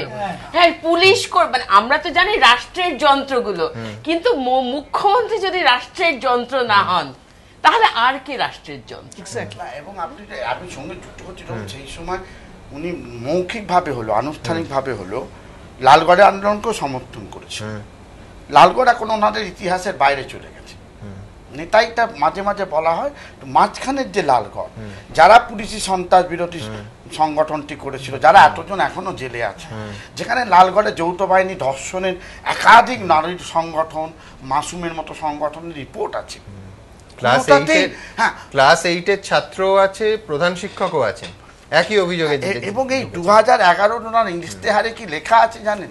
আমি একটা লেখা লিখছি এবারে, বেরোবে শিক্ষা, বিরোধী মতের প্রতি চূড়ান্ত সহিষ্ণুতা দেখাতে হবে। আমি কিন্তু বানিয়ে বলছি, আমি ইশতেহারটা বলছি। আমি আপনাদের কোনো বুজুয়া চ্যানেলের খবরে আমি ভাসিনি, আমি ওনার ছাপানো ইশতেহারে বলা আছে একটা প্যারাগ্রাফ, আমি কোট করেছি সেটা, যে চরম সহিষ্ণুতা দেখাতে হবে, চরম সহিষ্ণুতা। তার মানে যদি অকওয়ার্ড প্রশ্ন হয়, তুমি অকওয়ার্ড প্রশ্নের মুখোমুখি হবে। 2, যদি ভুল হয় ক্ষমা চাইবার মধ্যে তো কোনো অপরাধ নেই। উনি সহিষ্ণুতা কি করে দেখাবেন? উনি বারবার আজকেও 2টো জনসভায় বলেছেন যে এই যে স্টুডিওয় অতিথি আসেন তারা পর্নোগ্রাফি, এই বিষয়টা আমার কাছে ক্লিয়ার নয় বলে আমি বারবার বলছি যে পর্নোগ্রাফির সঙ্গে যুক্ত আছেন। একটু শুনে নি যে এক্স্যাক্টলি তিনি ঠিক কি বলেছেন, তার কারণ সহিষ্ণুতার প্রসঙ্গ আসছে। এইরকম ঘটনা হলে সহিষ্ণুতা উনি সত্যি তো কি করে দেখাবেন? কিন্তু 2-3টে ঘটনাকে নিয়ে সন্ধ্যেবেলা থেকে বসে রসিয়ে রসিয়ে কথা বলে, মিচকি মিচকি কথা বলে আমার মা বোনদের যেভাবে অসম্মান করা হচ্ছে, দিনের পর দিন কতগুলো দুর্ভিক্ষ চ্যানেল যাদের নিজেদের ঠিক নেই, তারা বসে বসে আমার মা ভাই বোনদের অসম্মান করছে, বাংলার মাকে অসম্মান করছে, বাংলার আম্মাকে অসম্মান করছে। এরা ঠিক করছে না, বাচ্চারাও যা জানতো না সেটাও পর্যন্ত তাদের কাছে শিখিয়ে দেওয়া হচ্ছে। ডাকা হচ্ছে কাদের? তাদের মধ্যে অনেকেই পর্নোগ্রাফি থেকেও যুক্ত। সমাজসেবী, জীবনে কোনোদিন কাউকে সমাজে সেবা করেনি, টাকা নিয়ে টাকা সেবী, টকশো মানে টাকা শো, আর কোন একটা চ্যানেল করছে আবার দুর্ভিক্ষ নিরপেক্ষতার নামে। কয়েকজন বেরিয়ে গেছে আসলে, সন্ধ্যেবেলা হলেই সেটে বুঝে পাউডার দেখে একদম আমরা সারাক্ষণ কাজ করতে করতে পাগল হয়ে যাই, টাইম পাই না, আর এরকম সেটে নিয়ে বসে করছে। আর এমন জ্ঞান দিচ্ছে মনে হচ্ছে একটু ভাজা মাছটা উল্টে দিতে জানে না, এদের পেছনটা একটু দেখাতে বলুন। চালন কিচের দোষ ধরে বেড়াচ্ছ, চালন তোমার কটা ফুটো? জনগণকে বলবো, কেউ করে পর্নোগ্রাফি, কেউ তো করে টাকা কারবারি, কেউ তো আবার হঠাৎ করে সমাজ সেবী, সমাজই জানে না সেবী। এইরকম সব এসে গেছে কয়েকজন, মুখে চলছে অপুরন্ত গুলি, ভুলে গেছে মরার গুলি, যারা অত্যাচারিত হয়েছে তারাই জানে। দেবাশিস বাবু, আপনার কাছে যাব। আপনি আজকে মিছিলে হেঁটেছেন, তো আজকের মিছিল নিয়ে আপনার বিশ্লেষণটা কি? একেবারে পরিষ্কার 2টো অভিযোগ কিন্তু ইতিমধ্যেই করে দেয়া হচ্ছে নানা মহল থেকে, যে সিপিএম লোক দিয়েছে, কংগ্রেস লোক দিয়েছে। পঞ্চায়েত ভোটের আগে রাজনৈতিক উদ্দেশ্যে বিদ্যুৎজনেরা পথে নেমেছেন। কৌশিক যেভাবে শুরু করেছিল ওর সাথে আমি পুরোপুরি একমত। ইনফ্যাক্ট এটাই বোধহয় গণতন্ত্র, যে কৌশিকের মনে হয়েছে, আরও কিছু মানুষজনের মনে হয়েছে যে গতকালকে আমরা এই মুহূর্তে রাজ্যে মেয়েদের উপর যে অত্যাচার চলছে, সামগ্রিকভাবে আইন শৃঙ্খলার যে বিপর্যয় হয়েছে, সে ব্যাপারে আমরা আমাদের মতন করে প্রতিবাদ করি, এবং তার সাথে সমস্ত ক্ষেত্রে প্রতিবাদের ভাষা, ধরন, ভঙ্গিমা, প্রকাশ মিল খেতে হবে, এরকমটা কোনো মান নেই, তাহলে ইম্পোজ করা হয়ে যায়। আজকে আবার তার মতন করে মানুষের ঢল নেমেছে, তারা তাদের মতন করে ওই একই বিষয়কে সামনে রেখে তারা তাদের মনোভাবকে প্রকাশ করেছে। আমার খুব অবাক লাগে যে জায়গাটায় এটা ঘটনা, মানে এখানে একটা লাইন বলতেই হচ্ছে যে 47-এর স্বাধীনতার পর আজকে 2013, এটা ঘটনা যে 66 বছরে, যেটা সুমন বলছিলে ওই জায়গায় এবার একমত তোমার সাথে, যে এটা আমাদের দুর্ভাগ্য যে দেশে আমরা রয়েছি সেখানে এখনো পর্যন্ত গ্রামের বহু জায়গায় আলো পৌঁছয়নি, ভাটিখানা আছে, ভাটিখানা ভাঙেনি, এটা রাজ্যের কোনো নির্দিষ্ট ফিচার নেই, এটা একটা বড় উন্নয়নের প্রশ্নের লড়াই, এই ডাইকটমি আছে, এটা লড়াই আছে। কিন্তু আমরা এমন কোন সমাজ তো সারা পৃথিবী, দেশে, রাজ্যে পেতে পারি না যেখানে সমাজ বিরোধী থাকবে না, যেখানে যারা এই ধরনের পশু সংস্কৃতি চর্চা করে এই মানসিকতার মানুষজন থাকবে না। প্রশ্নটা হচ্ছে তারা এত বারবার করে সমাজে আঁচড় মারবার জন্য মানসিকভাবে এই জোরটা পাচ্ছে কিভাবে? সমাজকে বারবার করে এই নারীরা হচ্ছে সফট অপশন, এদেরকে বারবার করে যে ব্লিড করাচ্ছে। আজকে দেখো সন্ধ্যার আলোচনার মধ্যে সিংহভাগ কেড়ে নিয়েছে যে বাড়ির ওই আমি মাস্টারমশাই একটা ফার্স্ট ইয়ারের স্টুডেন্ট, তাকে ওইভাবে হত্যা করেছে, অপমান করেছে, সুমন বলেছে মারা যাওয়ার পরও তাকে পশুর মতন তার উপর আচরণ করেছে। আমরা সেটা নিয়ে যতটা ধিক্কার দিচ্ছি তার থেকে বেশি এই যে দুটো বোন এবং গ্রামের কিছু মানুষ তারা মাওবাদী কি মাওবাদী নয় ওই জায়গায় চলে যাচ্ছে, ফোকাস করে যাচ্ছে। আজকে পর্যন্ত ব্যারাকপুরে ঘটনা ঘটেছে। আসলে যখনই এই খুব অল্প সময়ের মধ্যে, ঠিকই তো 3.5 দশক ধরে কিছু দল রাজ্য শাসন করেছে, ভালো মন্দ হয়েছে, না ফোকাস ঘুরে যাবে আমার সময় আর একেবারে বেশি নেই। না না না না আমি তা বলছি না, আমি বলছি আমি ওই জন্য এই প্রশ্ন তুললাম না যে চোখে দেখে উনি যদি মাওবাদী বুঝতে পারেন তাহলে সুদীপ্ত সেনকে তো দেখেছেন, তিনি তো বুঝতে পারলেন না যে অত বড় ফেরেববাজ। কি হচ্ছে জানো তো, আসলে একটা কথা বলি যে এই জিনিসগুলো বারবার করে যারা নেগেটিভ ফোর্স উৎসাহিত হয়ে পড়ছে একটি মাত্র কারণে, গত কিছুদিন ধরে লাগাতার ভাবে যখন কোনো ঘটনা ঘটছে, দুর্ঘটনা ঘটছে, ঘটনা নয় দুর্ঘটনা ঘটছে, মৃত্যু পর্যন্ত, তখন সেগুলোকে যদি আমরা বলি, পারসিভ করি, ভাই পারসিভ করছি, উচ্চারণ করছি যে এগুলো হচ্ছে ছোট্ট ঘটনা, তুচ্ছ ঘটনা, এই জিনিসটাই কিন্তু ইনডাইরেক্টলি কোথাও কি প্রমোট করে ফেলছে না ওই যে কালপ্রিটস রয়েছে, ক্রিমিনালস রয়েছে, তারা সব সময় ছিল, কখনো কোনো সমাজে তারা থাকবে না এটা হতে পারে না, কিন্তু তারা কি কোথাও সাহস পেয়ে বসছে, তারা কি কোথাও ইন্ডালজড হচ্ছে, কনসার্নটা কিন্তু এইখানটা একেবারে এই জায়গাটা হচ্ছে। আমি চন্দনবাবুর কাছে আসবো। চন্দনবাবু, আগের দিন আপনার সঙ্গে অশোকবাবু ছিলেন, অশোক মুখোপাধ্যায়, আমি একটা কথা এত চমৎকার লেগেছিল, আমি লিখে রেখেছি। অশোকবাবু বলছিলেন যে আমি জানতাম যে কোনো না কোনো সময় ইতিহাসের কাছে উত্তর আমায় দিতেই হবে। এটা ঠিক যে নন্দীগ্রামের প্রসঙ্গে বলছিলেন যে যতটা প্রতিবাদ করা উচিত ছিল সেটা হয়নি, তখন সেই গাফিলতি আমাদের ঘটেছিল। আপনার কি মনে হয় না যে আপনারা যদি এইটা অশোকবাবুর মতো আরও কিছু মানুষ বলতেন, তাহলে আজকে কৌশিক সেন বা শাশ্বতীদির মতো যারা যে গেলেন না, তাদের আমি যাওয়া বা না যাওয়ার গুরুত্ব না দিয়েই বলছি যে আরও বেশি সংখ্যক মানুষকে আপনাদের পাশে পেতে পারতেন? আমার নিজের একটা অন্যরকম ধারণা হয় আজকের মিছিলের পর। প্রথম কথাটা হচ্ছে, আমি নিজে কামদুনিতে, আমার সঙ্গে চিত্রা সেন ছিলেন, আমার সঙ্গে অশোক মুখোপাধ্যায় ছিলেন, আমরা 20 জন গিয়েছিলাম, এদেরই গ্রামে গিয়েছিলাম। আমার তারপর থেকে আমার মনের মধ্যে একটা অন্যরকম ধারণা হয়েছে যে আমরা যারা, সেই কথাটা মনে পড়ছে যাচ্ছে যে ইন্টেলেকচুয়ালস আর মোস্টলি ইন্ডিভিজুয়ালস, তারা হয়তো ভাবতে পারেন না খুব মহানগরীর যারা আমরা যারা বাস করি, আমরা সারস্বত, না কামদুনির কথা না, আমি স্পেসিফিক নন্দীগ্রামের কথা বলছি, আমি বলছি সেখানে দাঁড়িয়ে বোধহয় এই ঘটনা ভাবতে পারে না, কিন্তু এদেরকে স্যালুট জানাতে জানাতে আমার মনে হয় আজকের মিছিলই হতো উত্তর যে ইন্ডিভিজুয়ালসের ভূমিকা এখানে খুব গৌণ। এখানে হচ্ছে সমবেত মানুষের যে প্রতিবাদ বা প্রতিরোধ করার যে ভূমিকা, সেটাই বড় হয়ে দেখা দিয়েছে।